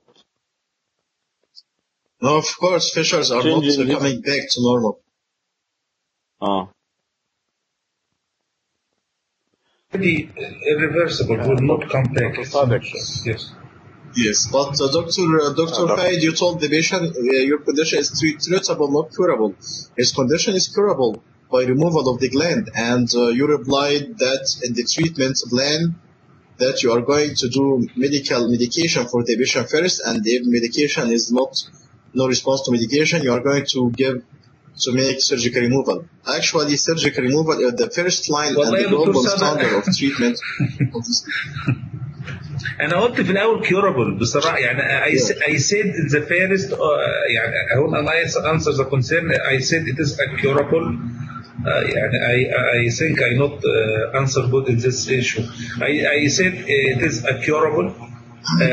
We have treatment for this condition as you said, doctor. But I think he asking about his pictures, his course features, his change in his pictures. I think he asking about this. For that, I tell him it is we can treat this, but I'm sorry about the change you have. Like course features, also about blood pressure and diabetes. This also, so may will not disappear if I remove the gland. I think so, yeah. يعني blood pressure بتاعه هيرجع Yeah, so طبيعي your disease والشوجر can هيبقى be كويس. cured by surgical operation. Yes. Well, high blood pressure and the diabetes are not improved. لكن the answer, the good answer for this question, that your condition can be cured by surgical removal of this gland. Yes. But some of symptoms of the disease may persist forever. Yes. Yes. ايوه فاهم. يعني وسط كده يعني in this case you have to ask about driving and to tell the patient. Regarding driving, of course, you have to refer the patient to tell the patient, you have to inform the DVLA about your condition because it may be risky for you and for the others. And I write in my notes that I informed you to tell the DVLA. Regarding examination, Dr. Fayed, the examination, you have to examine first the complaint of the patient, which is visual disturbance. So you have to go directly to examine the eye for visual acuity and the visual field and ask for fundoscopy. Most probably the examiner will not make you to do fundoscopy for the patient, but you have to ask for fundoscopy. Then to go to the hand, you will see it spade like enlarged hand, and you will see sweating. Also for the pulse, because such as this patient may have thyroid nodules and hyperthyroidism or hypothyroidism. Also in the hand, the carpal tunnel syndrome for motor power of the muscles innervated by the median nerve. But you can't tell the examiner only, I'd like to examine this patient's carpal tunnel, because carpal tunnel examination can take some time. So just to show the examiner that you know the complication of carpal tunnel as a result of the disease. Then proximal myopathy, you have to examine for proximal myopathy, both arms against resistance. Then the head, you will see prominent supraorbital ridges, enlarged nose, lips, tongue, ears, prognathism, and interdental separation. Examine the hand and inspect for any skin tags or acanthosis nigricans or thyroid swelling. Examine the heart, and you can the heart you can examine only the babasal lung fields for any crackles, and examine lower limb for breathing edema. Abdomen, you can ask the examiner also, I'd like to examine the abdomen for this patient for any masses of colorectal cancer. And I'd like to complete my examination by examining this patient blood pressure and the glucose for glucosuria. That's all. So if you check, because acromegaly has a lot of systemic manifestation. If you talk the patient anatomically from above downwards, you will cover all, not to forget something. And the treatment, Dr. Fayed, so the surgical operation is the mainstay of treatment and the golden stay of treatment. Medication only taken to decrease the size of the gland before, and radiotherapy, medication and radiotherapy are given only to decrease the bulk of the pituitary gland before doing the surgery. So it is just helping treatment, but not mainstay of treatment. Mainstay of treatment is surgical transsphenoidal hypophysiectomy.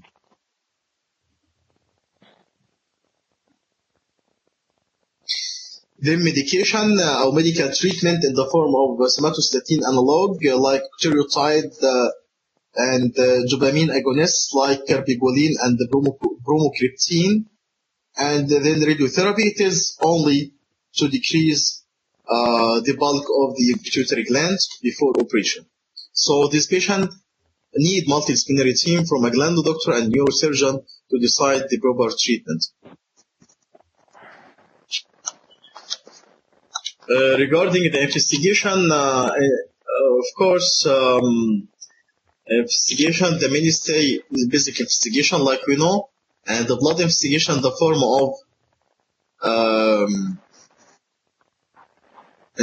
of glucose tolerance test with measurement of growth hormone. Okay, and the normal patients, insulin glucose tolerance test will suppress growth hormone less than 1 nanogram per milliliter, but in acromegaly, there is failure of the growth hormone to be suppressed after glucose tolerance test, and it should be more than 2 nanograms per millimeter. Insulin-like growth factor 1 is one of the helper of the diagnosis, but it is more important in follow-up of the patient. Then MRI brain. This is the imaging of the choice.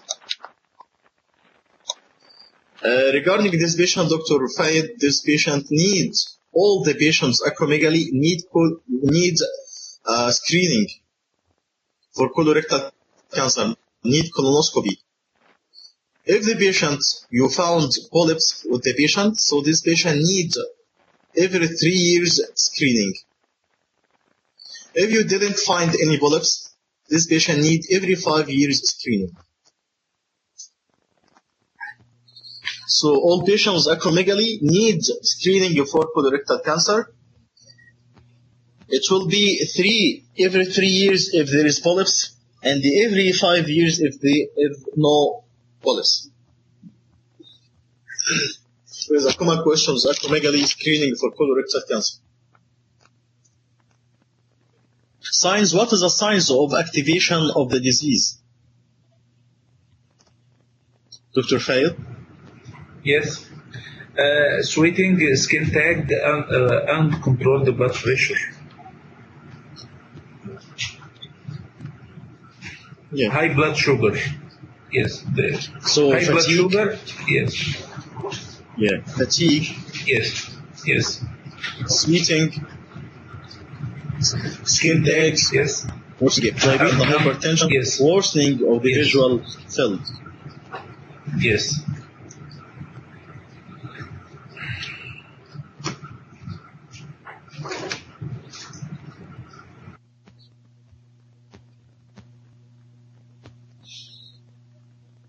Okay, anyone want to add anything?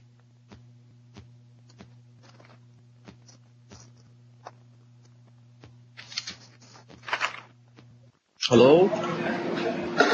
Thank you, Dr. Sadek. I think it's more than enough. دور مغيث بالتوفيق إن شاء الله. نشوفكم على خير إن شاء الله. Okay, thank you. Thank you, Dr. Sadek. Thank you so much. Thank you, Dr. Sadek. السلام عليكم. Thank you. Thank you, Dr. السلام Sadek. ورحمة الله وبركاته. السلام ورحمة الله وبركاته. Thank you, Dr. Sadek.